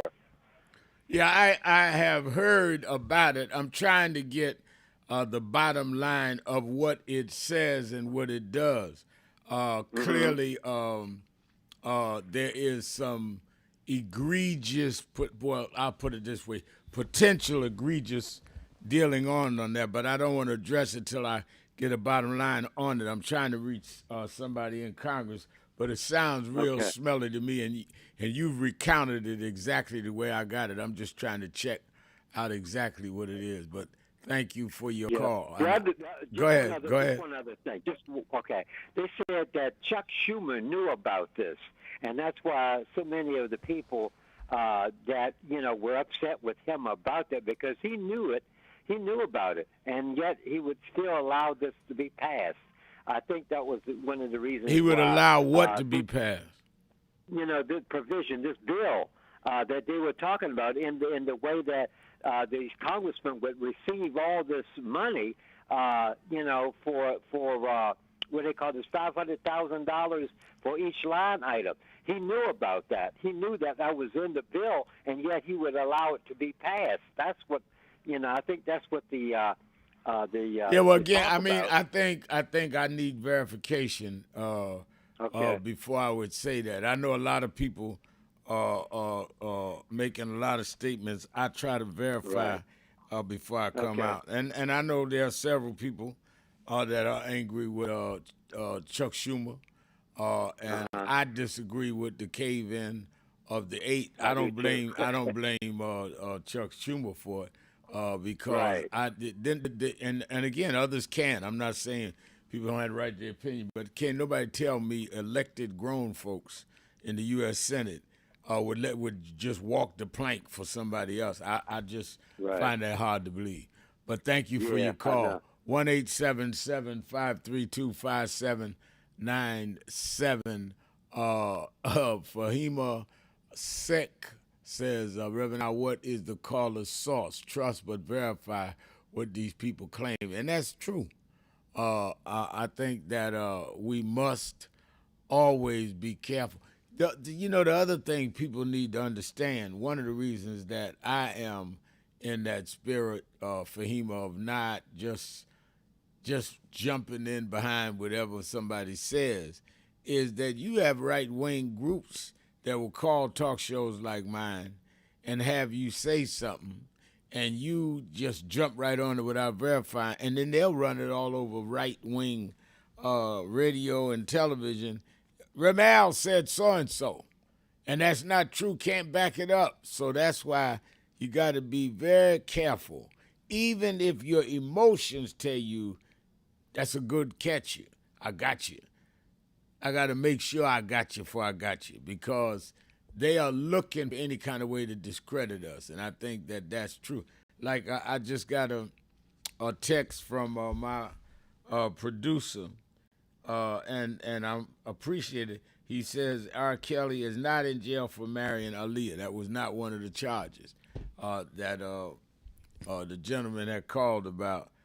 So all of that. People forget, people all over the world, Rick from Germany, all over the world listen to this show. You say something, somebody's going to fact check you, which is why I'm not saying something that I have not fact checked. Doesn't mean I agree with the facts, but it means that I at least know what the fact is. And Ladybug 77 saying the House is debating about that $500,000 clause right now. So it's being debated. It has not been decided, so there is a difference. But I'm glad that he's alerting us to that. All right, let me get ready to take a break. Let me also say this, and it's very important.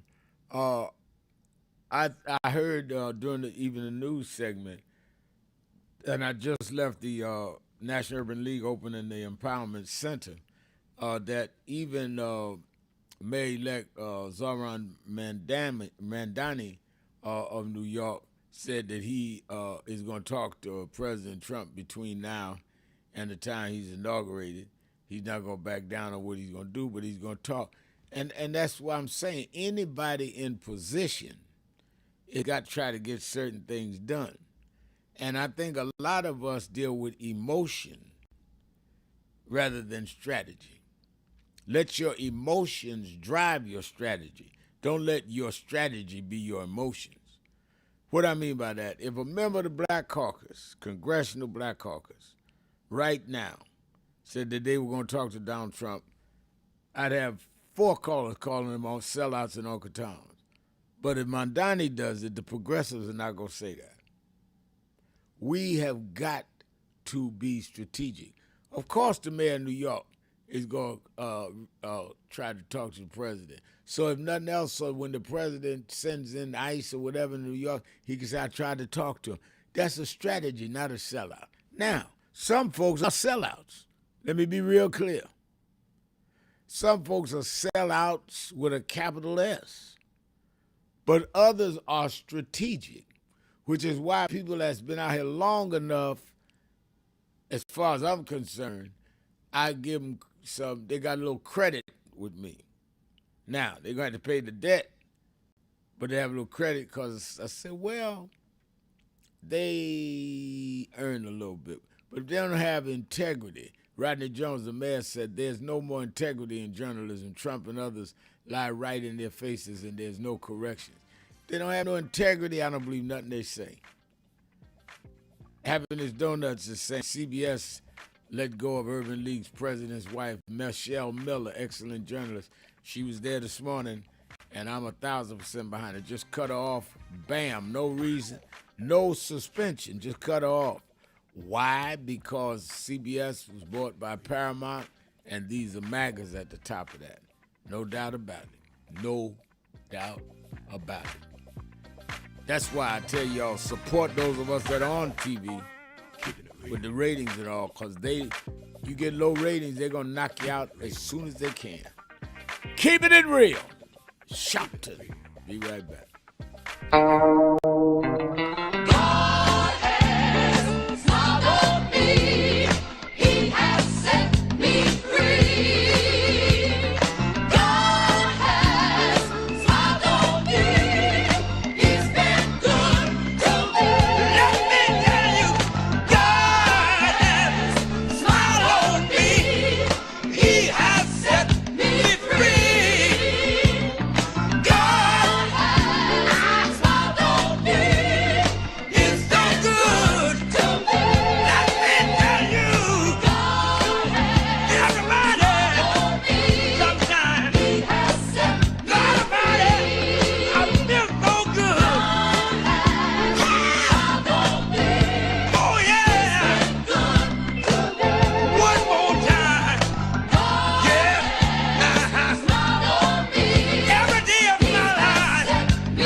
I've been traveling around the country talking to the radio announcers, the church people and the street people, telling them that God has smiled on me. God has smiled on you if you got breath in your body. If he woke you up this morning and started you on your way. But I want to tell you some stories of people that God smiled on. We know the story of Dr. Martin Luther King, how he started way back in Montgomery, Alabama in 1955, trying just to get dignity, trying to get respect. And he went all the way to the mountaintop. But he didn't forget about the brothers in the valley. He didn't forget about those trapped in the alley. And I hear Brother Martin King say, God has smiled on me. He's been good to me. Let me tell you, God has smiled on me. It's been so good to me. Then I see as Dr. King went on, another man stepping to the forefront by the name of John F. Kennedy, who rose up and said, let's not stand back. Let's not wait for a handout. Let's wait for a way out. He said, ask not what your country can do for you, but what you can do for your country. He said, don't us gravel and don't us moan, because God doesn't smile on us. Let me say it. God has smiled on me. He has set me free. Let me say it. God has smiled on me. One more time. I want to say, I say, God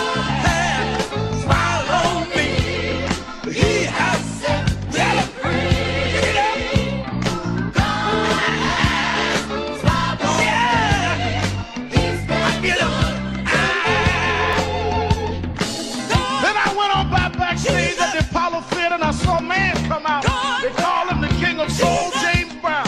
And James Brown said, Reverend, don't you worry. I started out as a shoe shine boy.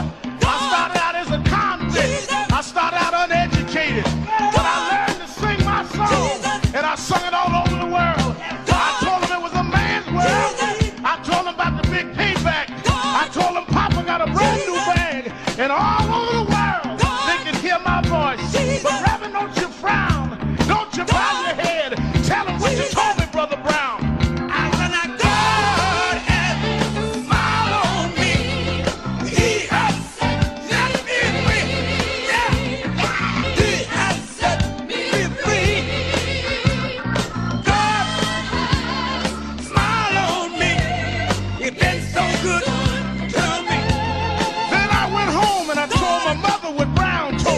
And she said, son, even though we don't have much, we don't need relief. All we need is belief. And she said, he didn't tell you no lie, because the Lord will take care of you. God sits high, but he looks down low. And every time you get discouraged, every time you're burning down, all you have to do is think of the things that God made a way for you and look toward the heavens. Lift your eyes to the hills and say, God, God, God, don't smile on me. Now then the God has smiled on me. He has set me free. God has smiled on me. And that has been so good to me. Yes, he has. I say God smiled on me. He has set me free. And I know all over the country, smile on me. We need jobs. We need a way to make it. We need help. We need jobs. We need a way to make some money to feed our families and raise our bread. We need a way to survive, so we don't need crime as a survival kit. We just need a little bit. But don't give the hope up. Don't lose the faith, because God will smile on you. God will give you the strength. God will make a way for you. Adam Great Power said, keep the faith. Keep the faith, baby. I hear Robert Kennedy saying that it's not the dream of, but it's the dream that'll live on forever. Just know that God will smile on you. Dr. King had a dream. Dr. King said, I went to the mountaintop, but I didn't stop there. I looked over and saw the promised land. I hear Brother Malcolm saying, don't sit on the stoop. Stand up and be a man. Respect yourself. Be somebody. Then I hear the brothers in the Hispanic community say, I'm going to stand up and be a man. I'm going to do the best I can. I had a reaper say, I don't care what time you come home, but just give me some respect when you get there. Now God has smiled on me. He has set me free. God smiled on me. You've been so good to me. Sit down. And as we move on in history, let us remember that if we look to God, God has the answer to all of our problems. God is still the same God he was years ago, and we can still make it. We can still hold on like Frederick Douglass did. We can still keep him on like Martin Luther King did. We can still ride on the way everyone that made it did. They didn't have much, but they had a whole lot of faith. They didn't have money, but they had a lot of determination. We know that God will look out for his children, that God will make a way out of no way if you just keep the faith and refuse to lose. And God will make a way, because God's children don't have color. God's children just have real.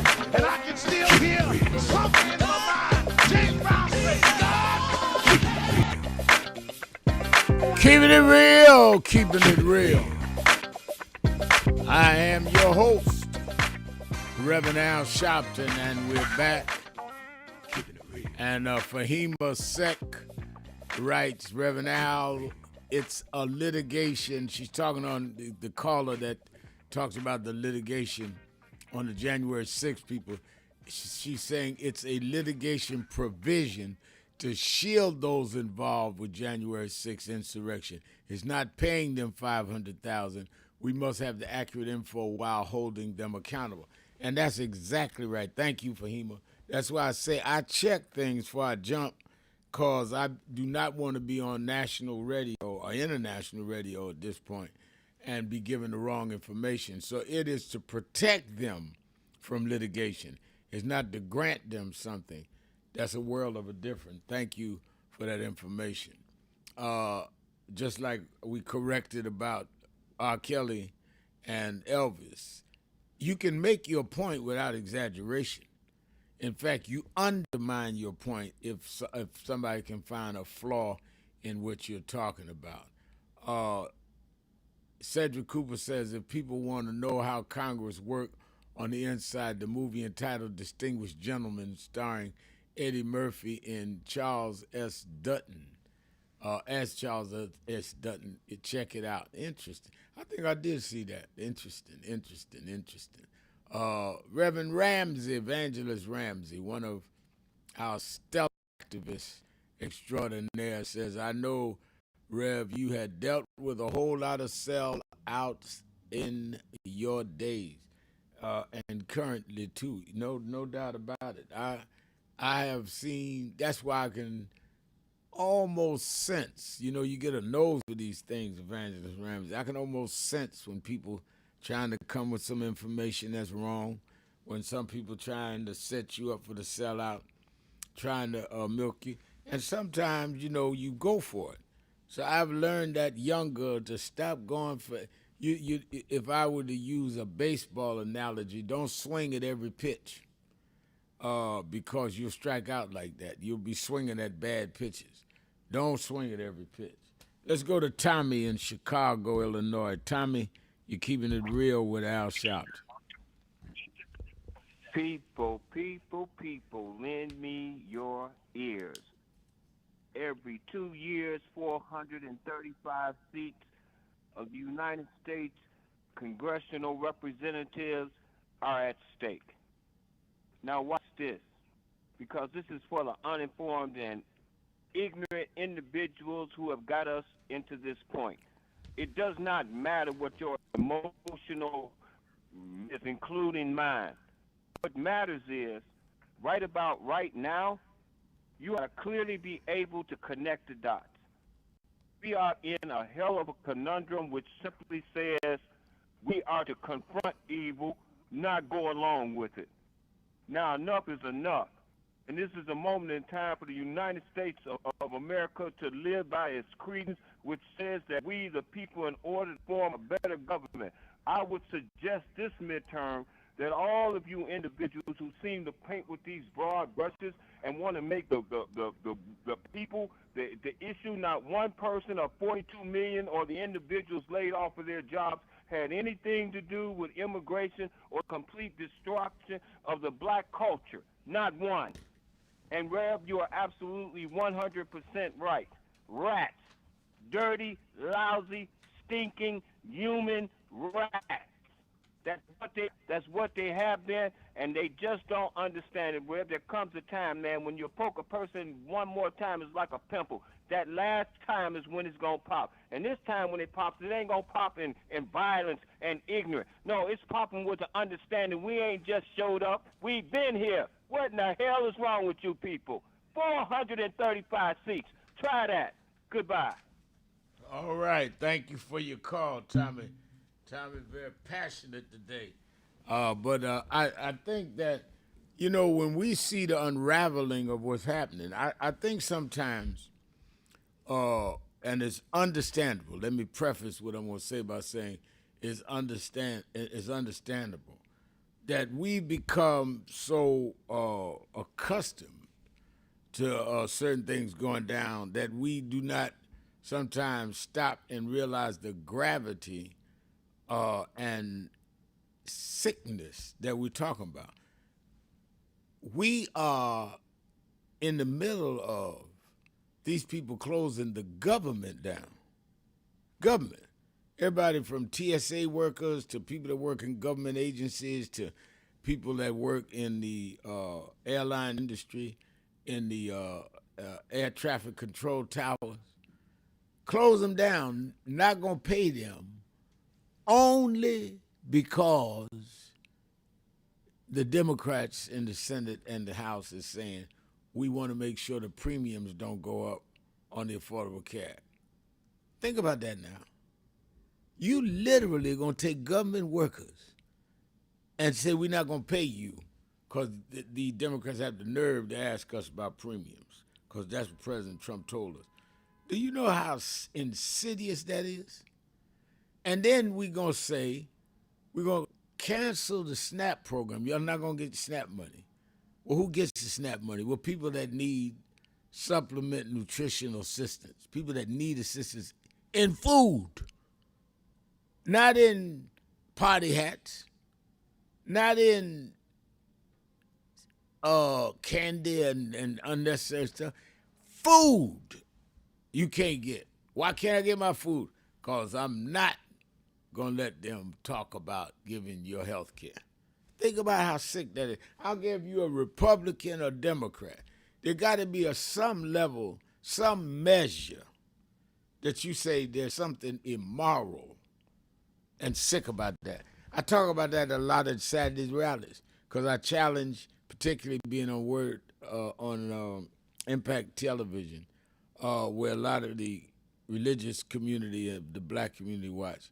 How can you stand up in a pulpit at a church or a mosque or a synagogue or a cathedral and be speaking over people that are working and not getting paid if they're federal workers, that can't use a SNAP card, who have put money into your temple, into your church, into your synagogue, and you go stand up there and talk about everything other than what they're going through? You're going to talk about how Nebuchadnezzar and Belshazzar, the kings in the Bible, were wicked, and not deal with the wicked folks right now? It's wicked.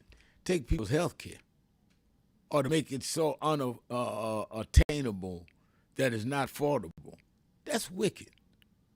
It's wicked to take food out of the mouths of babies whose parents need that SNAP assistance to feed their family. That's just wicked. That ain't Republican. That is not Democrat. That is wickedness in high places. And I've been preaching since I was 4 years old. I don't hear no preacher that ain't talking about that now. Well, Remal, you don't understand. Trump got a lot of power. Got to be careful what you say. So why are you up there telling me about 3 Hebrew boys in the fiery furnace if you scared of Trump? He ain't got no fiery furnace. Why are you up there preaching about Daniels in the lion's den and you scared of Speaker Mike Johnson? Sit down and shut up. Ain't nobody gonna make you get up and say something that you don't want to say. But don't preach to me about what God did 2,000 years ago and not tell me that same God can't back me up right now.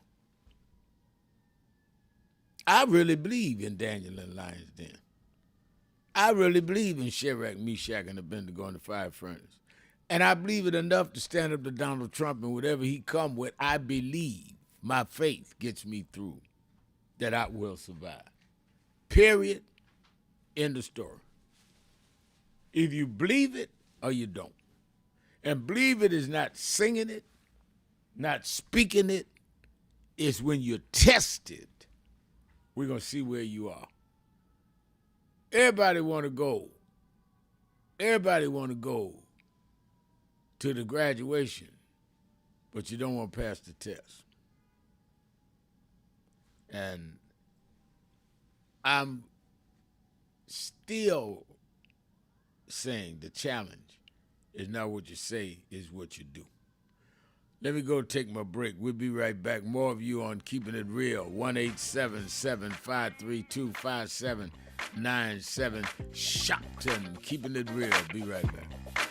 Reverend Al Sharpton, and we're back. 1-877-532-5797. 1-877-532-5797.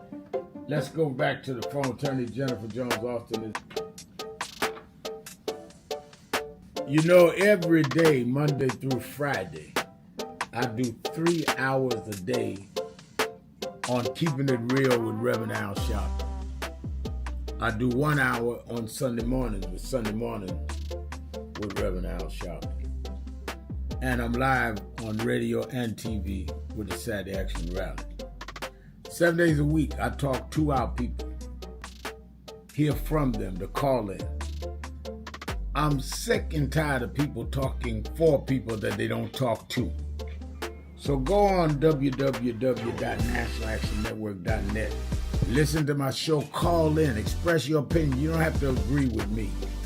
But let's start talking to each other rather than about each other and lecturing at each other. Let's keep it real with Sharpton.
Some of you forget where you come from and forget how you got there and act like you got there because you were qualified or that you had a good resume. But some of us had to pay a price for your resume to even be read. Some of us had to take nights in jails and licks upside the head or shut out of boardrooms like Byron so you could walk down red carpets and act like you got there by yourself. So I received this award with a special place in my heart and on my shelf because I'm getting it from a freedom fighter who never forgot where he came from and how he got there.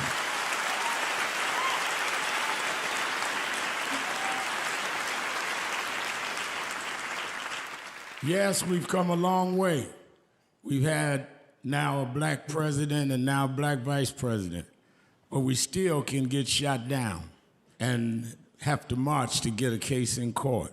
We still can get shut out of boardrooms. We're still doubly unemployed in a good economy.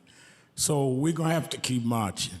And I thank not only my family, a mother that raised me by herself, but I thank that lady at the end of the march that knows she won't be on TV that night and knows her name will never be in the paper, but she believed in me enough to get at the end of the line and make me look good. Because Dr. King used to say, if you call a march and no one shows up, you just going for a walk. And I want to thank those that marched with me. 32 years ago, here in Los Angeles, we marched. And then many years later, with George Floyd and others, we're still marching. And I'm going to keep marching. I'm going to keep agitating. And I'm going to keep going.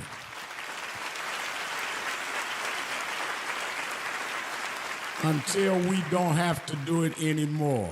Eddie, known you a long time. Mariah, Chris, and your kids. And I promise you this, the only thing that I really live for is I get up with this dream that every bigot, every racist, everyone in this country that hates will say, damn, he's up again. It's been a long time coming, but I know 1968, Dr. Martin Luther King was killed in Memphis, Tennessee. And it has been the commitment of National Action Network to always, in the month he was killed, to let them know they killed the dreamer. because I have a dream today. They can't kill the dreamer.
No justice, no justice, no justice. What do we want? What do we want? We are the sons and the daughters. We gotta stand up and make it loud. Just like our God told the Pharaoh, let my people go, go. We are a new generation from the ones who have come before. He's calling us into freedom. Let my people go, go. We're gonna shine and we shake. Give me a papa glory, make the heavens. If you don't say you know what trouble, let my people go, go. The blood, sweat, and the tears that we gathered through the years. If you don't say you know what trouble, let my people go, go. Wade in the water, we did wade in the water, children.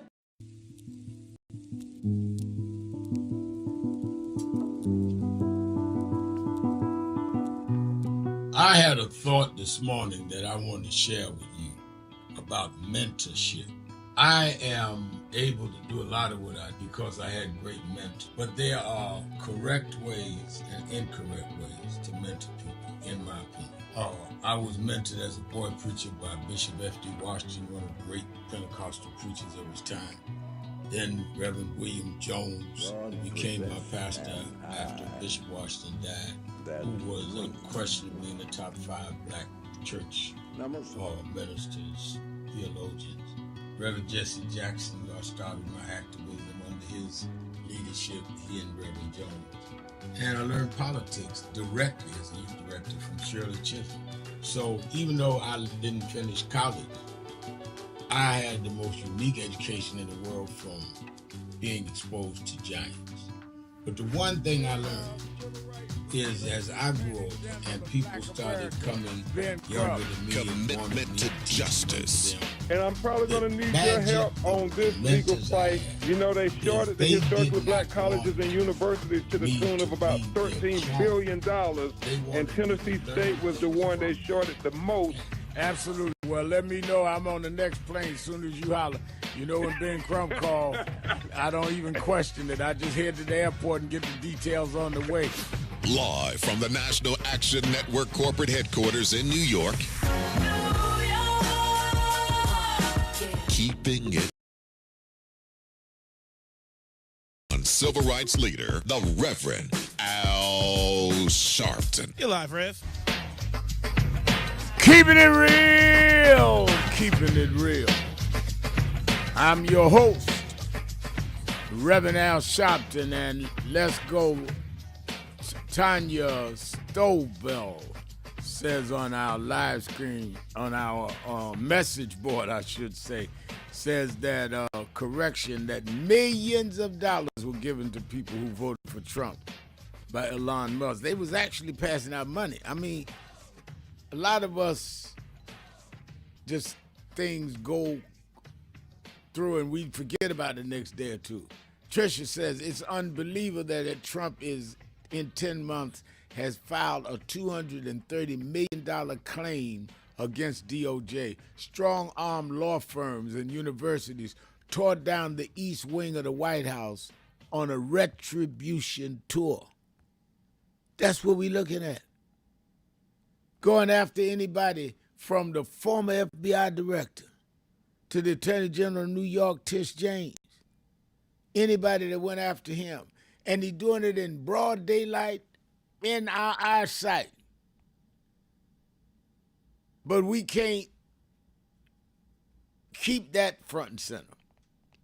We're going to speculate whether some magician somewhere made 8 grown folks elected to the Senate sell us out.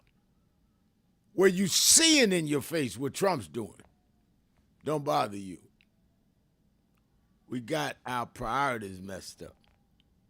I'm not excusing nobody on the Democratic side, but I'm going to know that they did it. I know those 8 folks, in my opinion, were wrong and sold us out. I don't know if somebody made a deal with them. I know what Trump's doing. I seen them knock the wall down of the east wing of the White House. I've seen him pardon people that had an insurrection at the Capitol. So I don't have to guess who's behind any of that. Trump tell you, I did it, I'm doing it, that's what I'm doing. So why do we want to run and chase ghosts when you have a live person standing there with power that is doing everything in our face? That's all I'm saying. Keep your eye on the prize. I was I was trying to, they moved it before I could go to it, but one of our message board people said about going to Memphis, and I'm trying to pull him up. He said, okay, Cedric Cooper says, I believe every American, especially blacks, should visit Memphis, Tennessee, not only the Lorraine Motel, but the National Civil Rights Museum, which is there. He's absolutely right. Every time I go to Memphis, I go to the Lorraine Motel where Dr. Martin Luther King was killed. I look at that rail in front of room 306 where they shot him and he fell and his leg dangled off that rail. And so many times I've been there. And Reverend Jesse Jackson and others that were there that day have told me the story. I've been there with his children, Martin Luther King III and Bernice King. Stood in the spot. This man shed blood. And everything he fought for, they're turning around and we run around chasing ghosts. And visited the Civil Rights Museum. All that Fannie Lou Hamer took a beating in jail. Goodman, Cheney, and Swerner killed, mowed down with their eyes open, buried them alive to give us the right to vote. And we looking at ghosts? Why aren't we dealing with what's right in front of us? This is sick. I remember when President Obama got in, I was part of the civil rights leadership that worked the halls of the Senate and worked the halls of the Congress, saying how important the black folks the Affordable Care Act is. And these people in our face is saying we're going to destroy it because if the premiums go up 200%, these people can't afford it, and that's the end of the Affordable Care Act. They never intended for us to have the Affordable Care Act, Obamacare as they called it. And we get right here now, and we go fumble the ball? No. Not on my watch. And you should have the same determination. Let's go to the phones.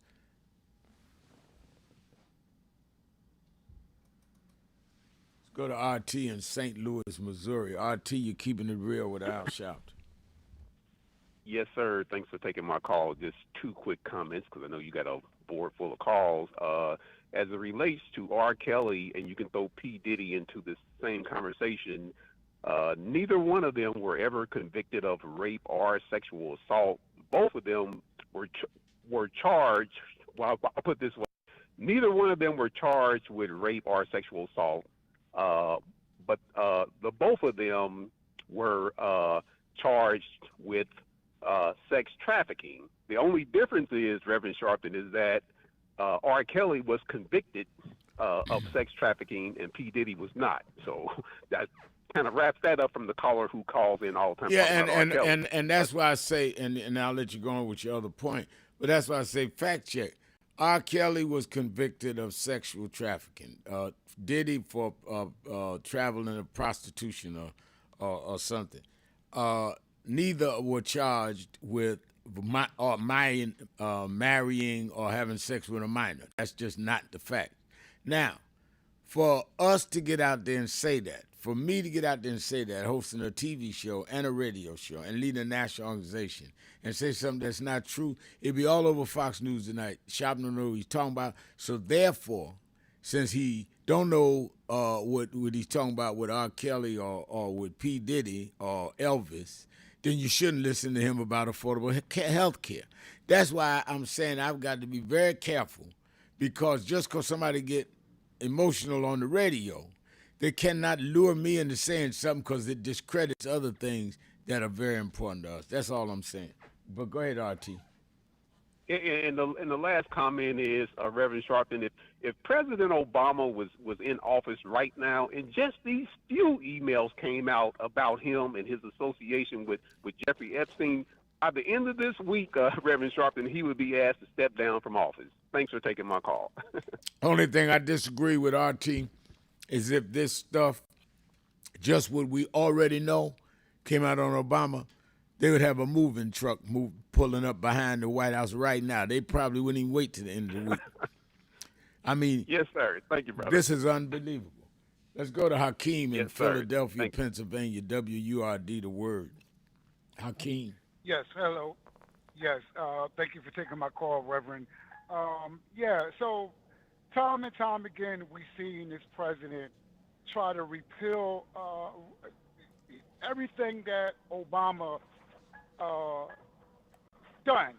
Because, so now what I'm thinking that before I even start making changes to my health care that's going to take effect in January, I have to now look at, well, how much is my deductible going to be? And I still don't know that yet. So I'm like, should I take some stuff down? Now, I'm dealing with little underlying issues, hypertension, and I do have my children and my wife on my plan, so I might have to, and the deductible now is not even that bad, but I just don't know what to expect, because I have until the 20th of November to put all that into play for coming of the new year. So it's just that I just don't believe these 8 Democrats just will go behind the rest of the party's back and just, we have. It's like you have to stick together, man. Like, what are they doing? Yeah, I totally agree with you. I totally agree with you. Yeah. I mean, I think that's why I'm saying I would not let them off the hook. They went against the other Democrats. And I'm saying rather than create that somebody make them do it, I don't know that. I know what they did, and they need to be held accountable for what they did. I'm not saying somebody who might not have been in the background may not have. I don't have that information, but I do know what they did, and I know the impact of what they did, and it's not right. Yes, sir. Hey, Reverend, do you know what they? I know a lot of them. They're not going to be up for re-election for another 6 years. Yeah, some Then is the 6 rest of years them, and some are retiring. or some are retiring, right? But what did the Republicans promise them that they would come to the table and figure out what we could do about What they said or, was that they would open the government. They would not furlough the federal workers that they threatened. They would give the back pay, and that and they would fund the SNAP programs to some degree, and that in January they would vote on health care, whether to prolong the health care. Now the House, Johnson has not said, I don't know if I'm going to do the health care or not. This was the Senate. You got two different deals going here. So that is what they said. And that's why a lot of us are concerned about what's going to happen. If the House don't hear health care, it's just going to automatically, end of the year, expire, and these premiums are going sky high. And that is why these 8 people need to be dealt with. And if somebody conspired with them to do it, they need to expose them. We need to put enough heat on them where they tell. But ain't no heat on them because we running around imagining what they did. I know what they did do. All right, thank you for your call. Let's take a break. Be right back. Keeping it real. Sharpton. Be right back.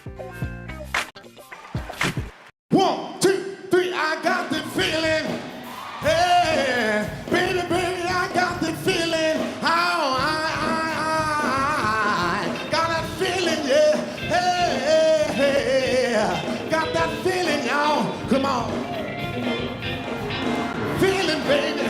Oh, I got the feeling, y'all. Can you put your hands together? I got the feeling. Oh, won't you say, baby, I got that.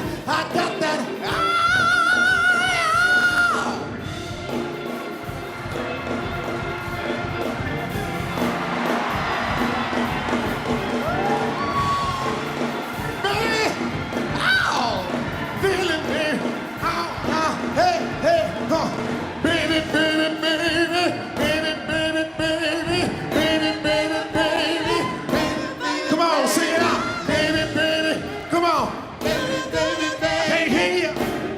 Hey, I got that. Thank you so much. My name is True Osborne. Humbled and honored.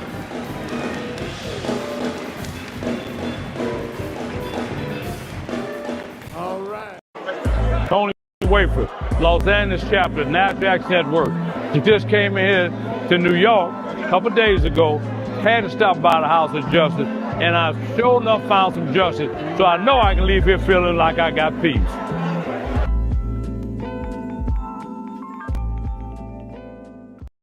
So who is Al Sharpton anyway? Who is this 33-year-old preacher without a church? A number of black New Yorkers as well.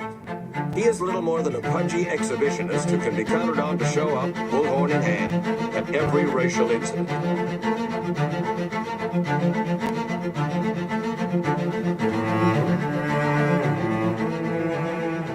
I often quote Mark Twain saying, the 2 most important moments in life is the moment you are born and the moment you find out why you were born. I had a very troubling conversation the other day that prompted me to do this little video. Young man that I've known a while came to me and he was crushed. I mean, really crushed, because people were criticizing his work. He's in the ministry, but he's also an actor. And he said he couldn't understand why people were jumping all over, criticizing him, trying to find scandalous and derogatory things about him. And I told him, I said, you know, you very young. You don't know the road I've traveled. They call me everything but a child of God. A blabbermouth, a loudmouth, too flamboyant, an agitator, a racist, and I had to learn. Yeah, right. I was not defined by how others saw me.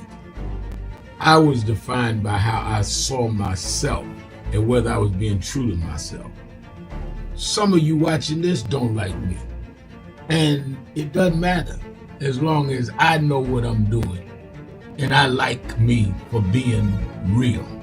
So I'm doing this video to say to you, whoever you are, and whatever you do, you may not be in ministry or social justice, none of the stuff, but don't live your life worried about opposition or people that don't like you. You can turn that around. Use me as an example. The same people that call me a scam artist, a con artist, a sellout, or racial hustler and all, I kept going.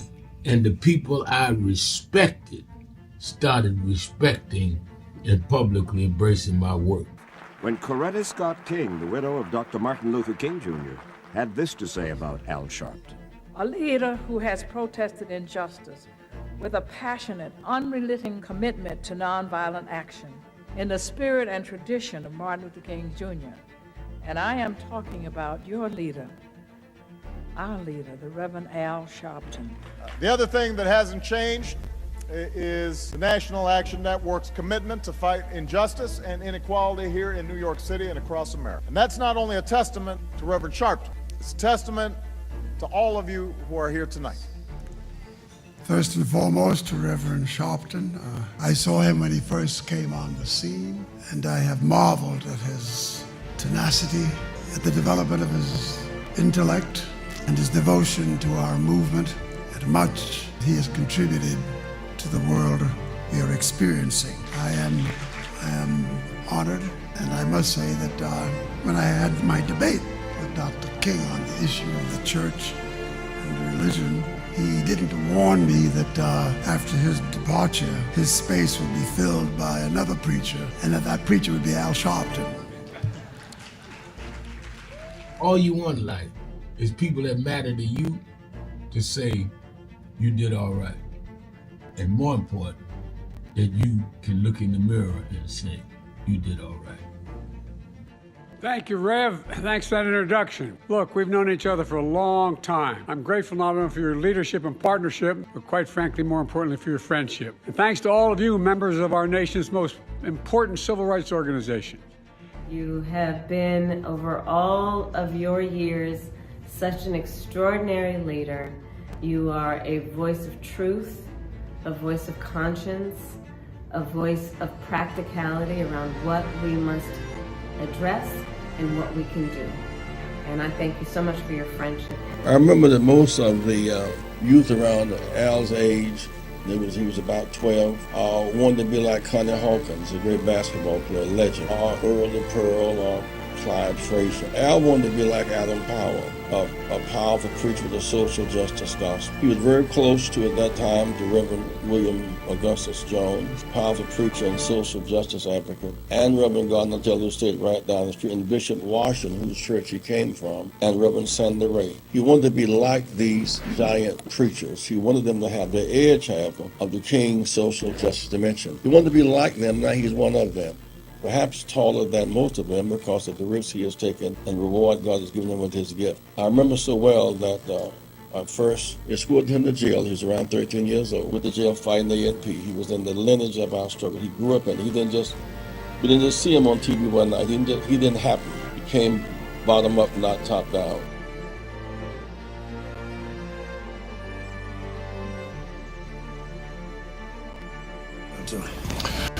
We have a young man in the studio who I think is an astounding young brother because of his youth. He's only 19 years old and he's accomplished a lot, and he's here to make a presentation to James Brown, and we'd like to welcome him warmly. His name is Al Sharpton. How about it for Al Sharpton? Al is the national director of the National Youth Movement Incorporated. Right, Al? That's right. And what do we have here? Well, we come to break tradition. We know that in the recording industry that they give a gold record to those that achieve a million seller. But we view your million seller payback as a black record because it is relevant and says many of the things that young blacks have tried to say and could not musically express in our own little way. And we feel the payback is sort of like the theme song of Young Black America in 1974. Yeah.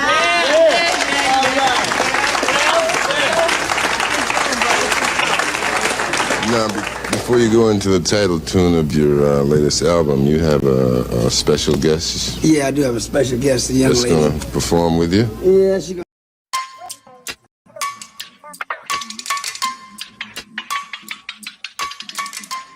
Hey, what's up? They got, they're doing, thank you. They're doing What's on Your Mind? Yeah.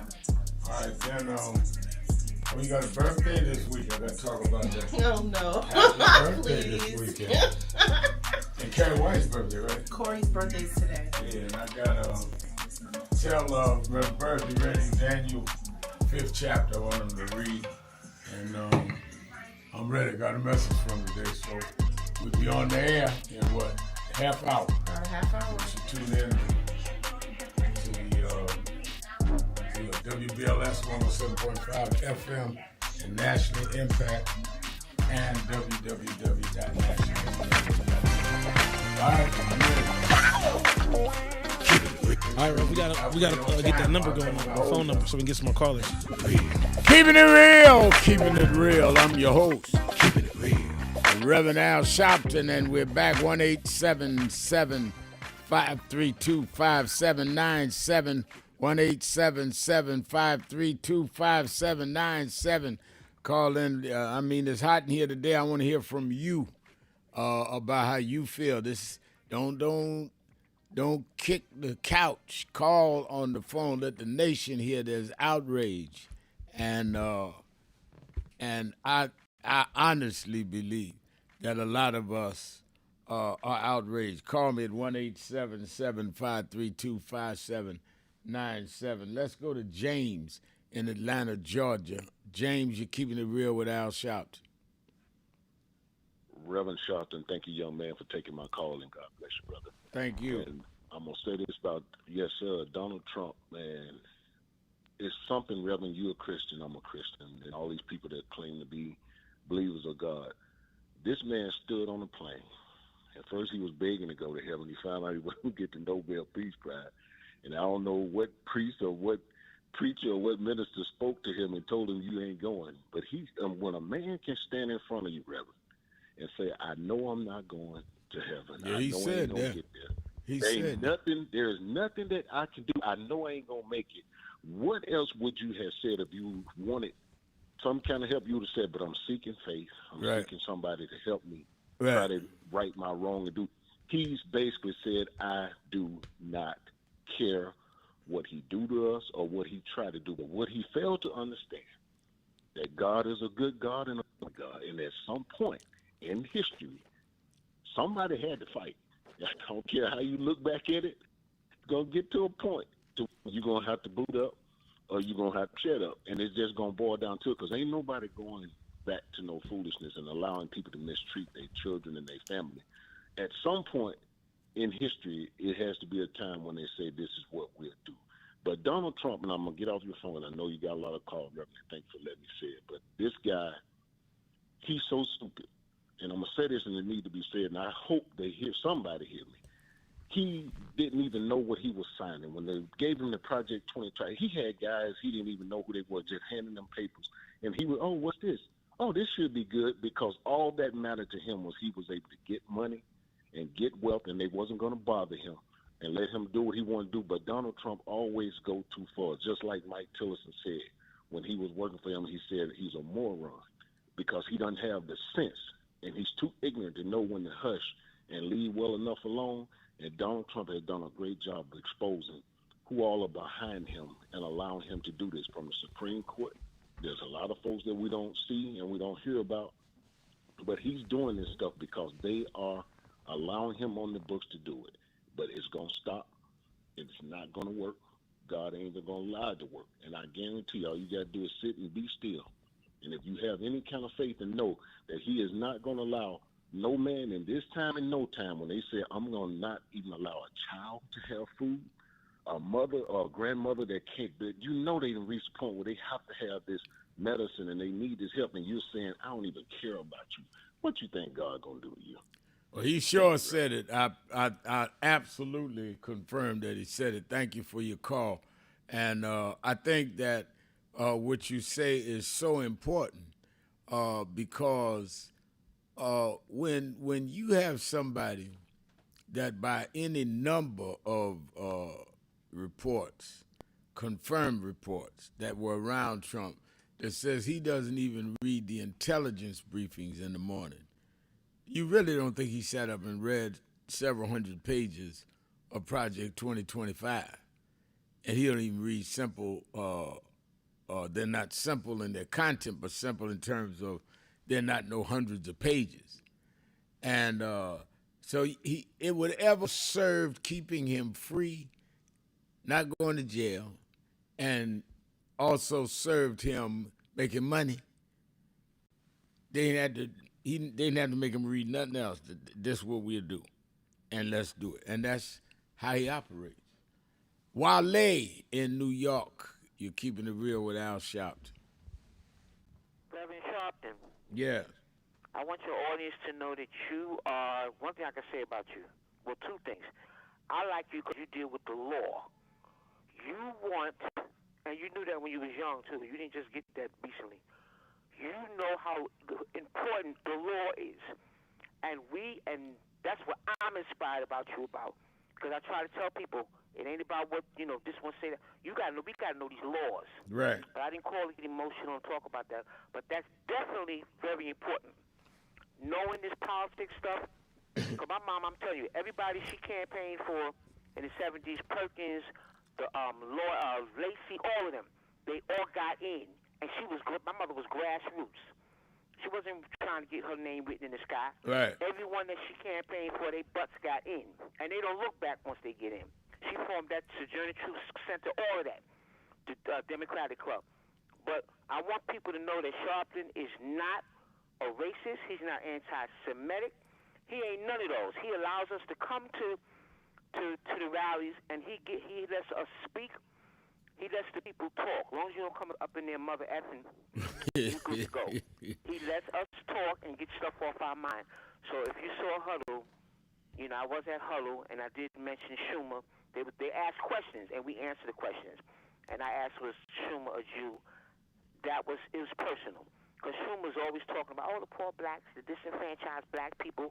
He don't know just disenfranchised Jewish people or white people. But anyway, it was personal where I came from, so I want to apologize to you. Now after I got that out the way, I want to say this one thing, Reverend, if you will allow me. I work the polls. A lot of poll watch or people that work the polls, they don't know, even though they give you a class, some people catch on quick to the training. A lot of us don't.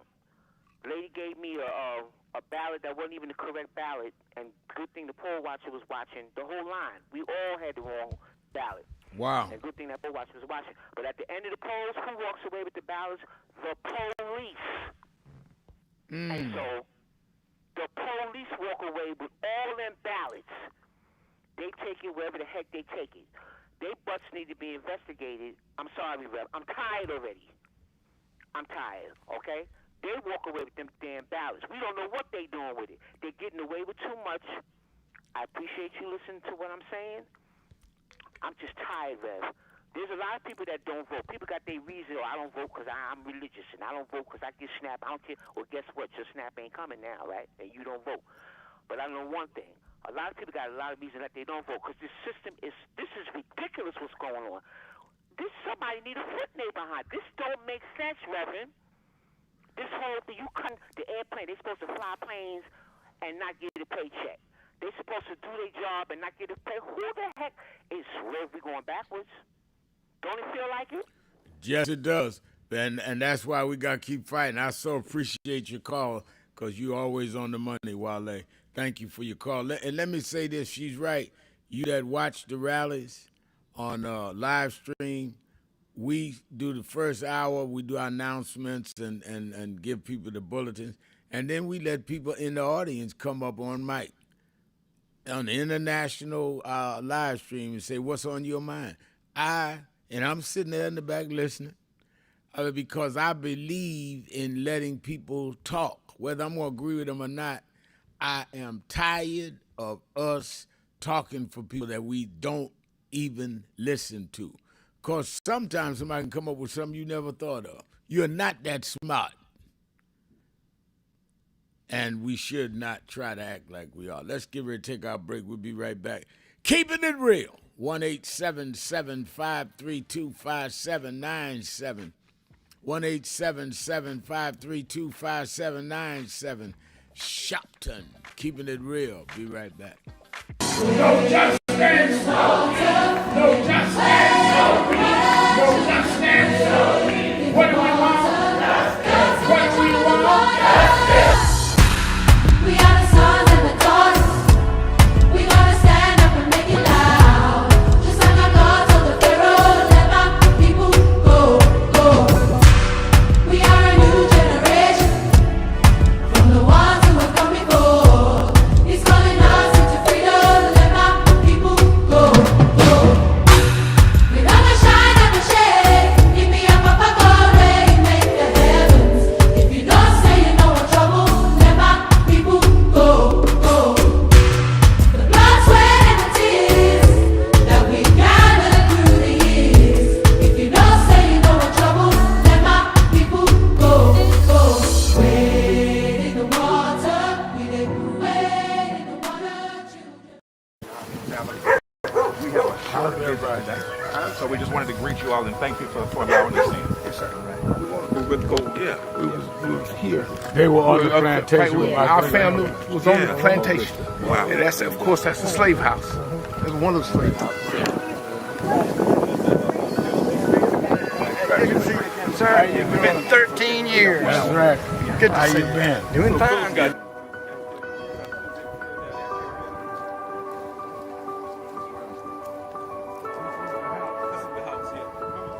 Right, so that's and we Alexander Shaw.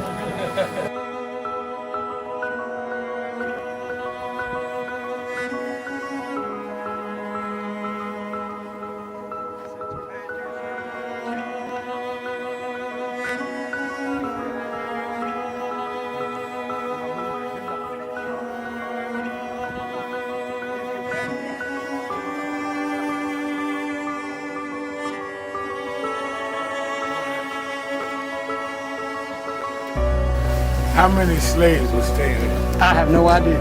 This is where they would have slavery. Yeah, that's when exactly. That was exactly.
I just found the two people that most influenced my life were from South Carolina, James and Jesse.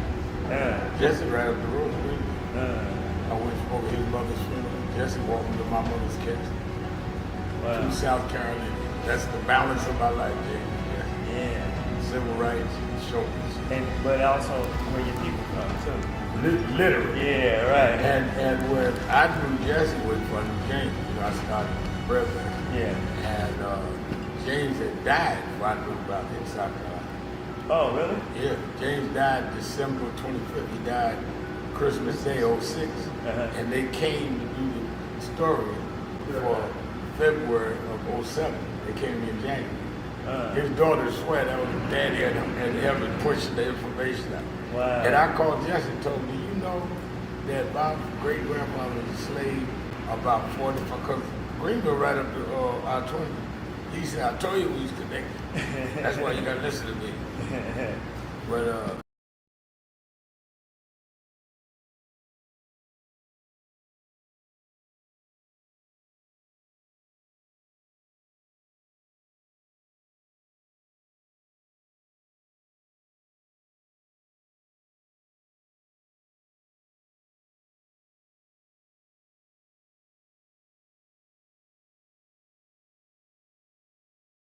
preacher by Bishop F.D.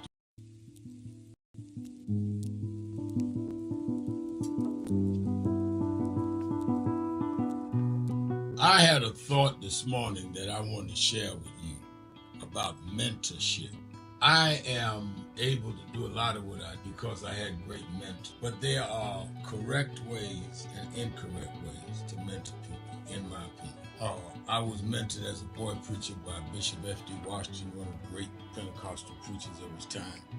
Then Reverend William Jones, who became my pastor after Bishop Washington died, who was unquestionably in the top 5 black church ministers, theologians.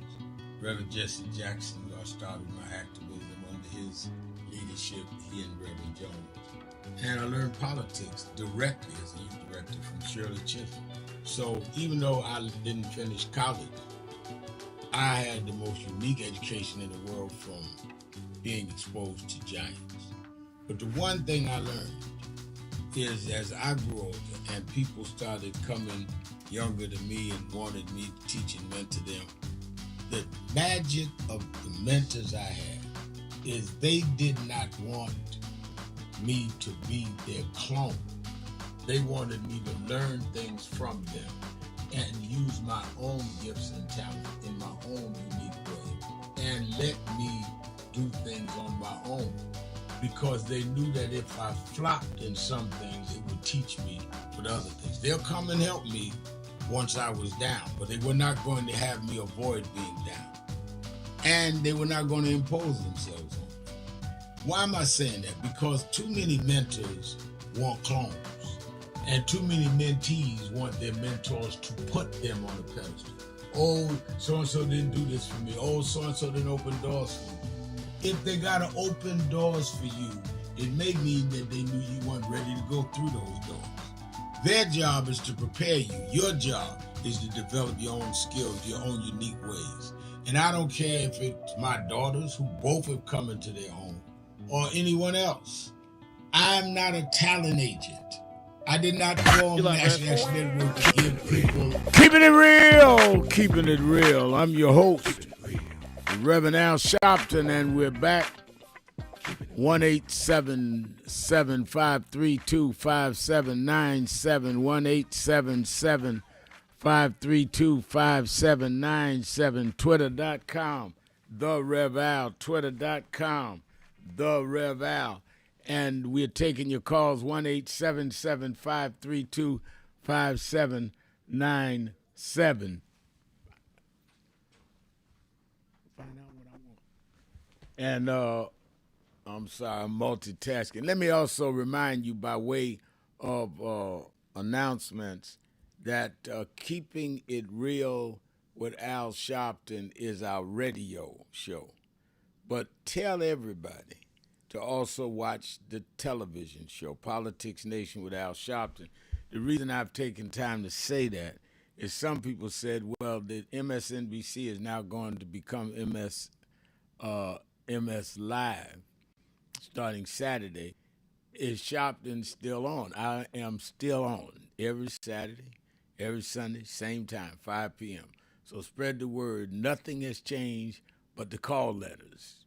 MS Live is the same programming as MSNBC. So I want you all to really get the word around.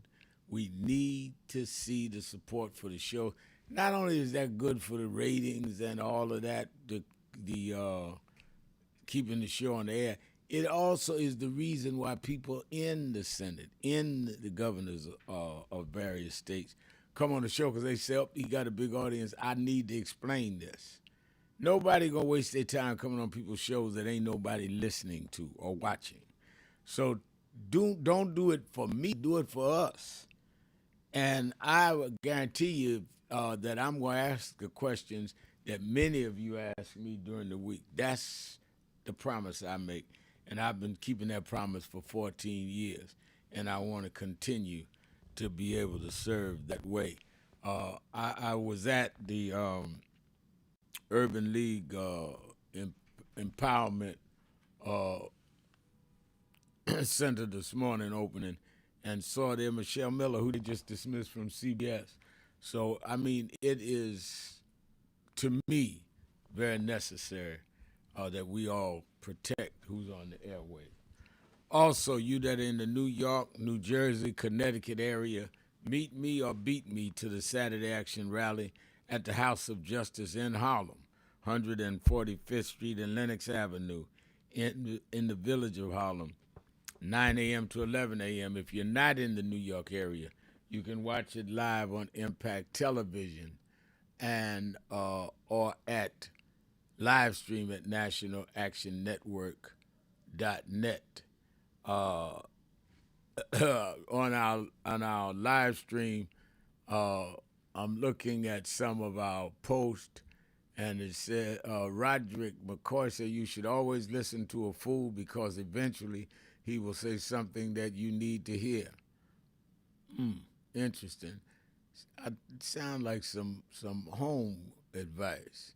I think all right. I think it's good. Tanya Stovall says another great conversation today. Everyone have a great day.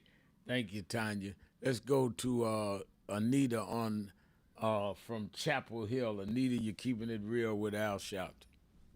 Hi, Reverend Al. You're doing a great job. You're working hard. Don't overwork for your age now, because you get a little tired and you need time to charge up a bit.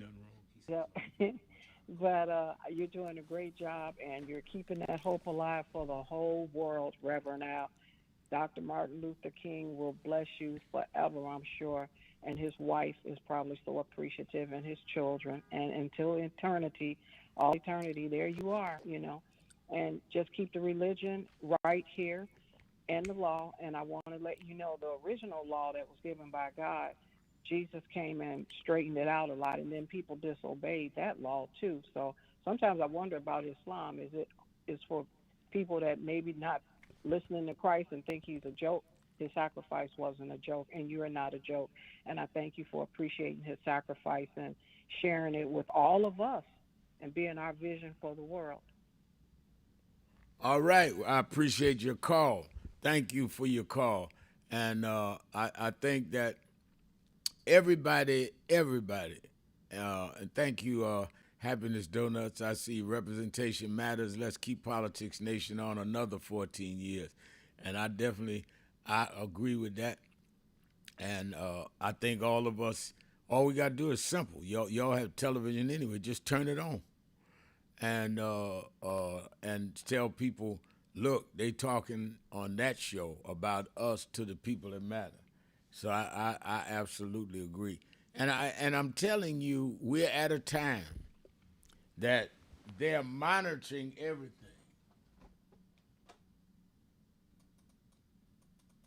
They're monitoring everything. And the reason they're monitoring everything is they're doing such egregious things, such things that they've never been bold enough to do.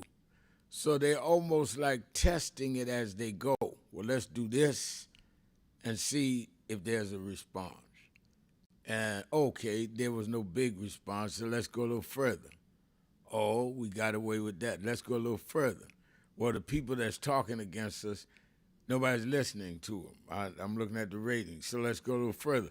That's how they get. You don't think they don't understand that they are doing unprecedented things? They know nobody ever tore down the whole east side of the White House. They know that nobody has said in straight out in broad daylight that we're going to let the insurance expire and go up 200%. They know that ain't nobody in history ever just grabbed people, killed them on boats saying they had drugs with no proof, no evidence, no trial, no judge, no jury. They're going to keep doing it, pushing the envelope to see how far we let them go. And when they look up and say, wait a minute, we got a problem. We lost votes in New York, California, Virginia, New Jersey. People marched in every state with no King's Day.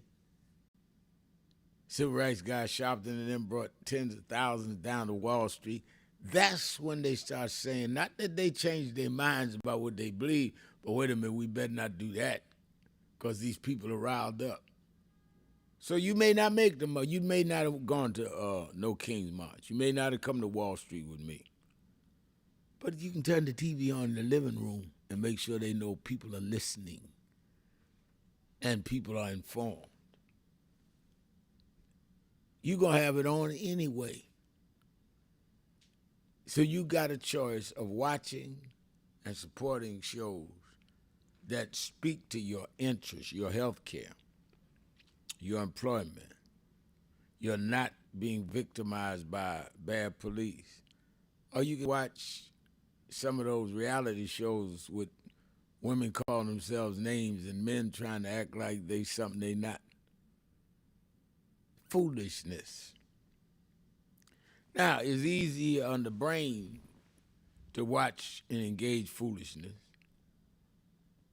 but it also means you're not gonna gain anything. Once you get through watching all of that, what have you gained? And so I'm saying, hey, do this for you. Do this for your children. Not only the shows, but be involved. I tell people all the time, you're voting for your family. You're voting and going to rallies for your loved ones. I've had people in the last couple of weeks tell me, I never thought that I'd get snatched up. But because I look Latino, I've been snatched up in Chicago. And I got to prove myself not to be an illegal immigrant. I mean, we live in as close to a police state as you can be.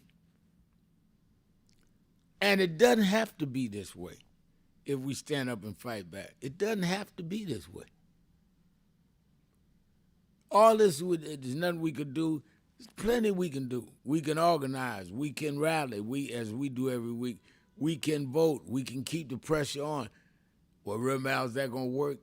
Is it going to work? That's why you're not in the back of the bus now. That's why you got the job you have now. That's why you live in the neighborhood you do now. That works. That's how it happened. How can people that are the recipients of what movements do wonder whether movements can happen? You don't think people woke up one morning and said, let's be nice to black folks. We fought and pushed you into a life situation that your parents didn't have and my parents didn't have. But now we done got too busy doing nothing to fight to have it better for our children. Now we too fruity and involved in just craziness. I'll put it that way. And I'm laying it down because it's that serious. These people are the last breath of trying to return it back to where we had no rights anyone was bound to respect. But they're seeing, are we going to fight back? Donald Trump know he only won that election by 1.5%. He run around telling you, oh, you got a mandate and everybody want me. He know he barely won that. He know if Philly and Pittsburgh had turned out a little more, we'd have won Pennsylvania and he wouldn't have been president. Part of what a con man does is make you believe he is more than he is. And when you don't show the support, they say, we got him. All right, I know I did a lot of monologue today, but it was in my spirit. I'm looking at where we are. This man's family's in business with the crypto people, making billions of dollars, and he said, oh, I don't know where he is. Well, then why did you pardon him? Fake news. I mean, come on, you ain't that stupid. All right, let's get ready to go. Let me thank all of you that called in. You that called in, that listened in, you that called in and couldn't get through, but hung in there anyhow. Remember, whatever you do, wherever you go, however you feel, tell somebody, tell anybody, tell everybody. Reverend Al told you personally, keep it real. Keep it real. Keep it real. I'll talk to you tomorrow. Keep it real. Okay, he said what?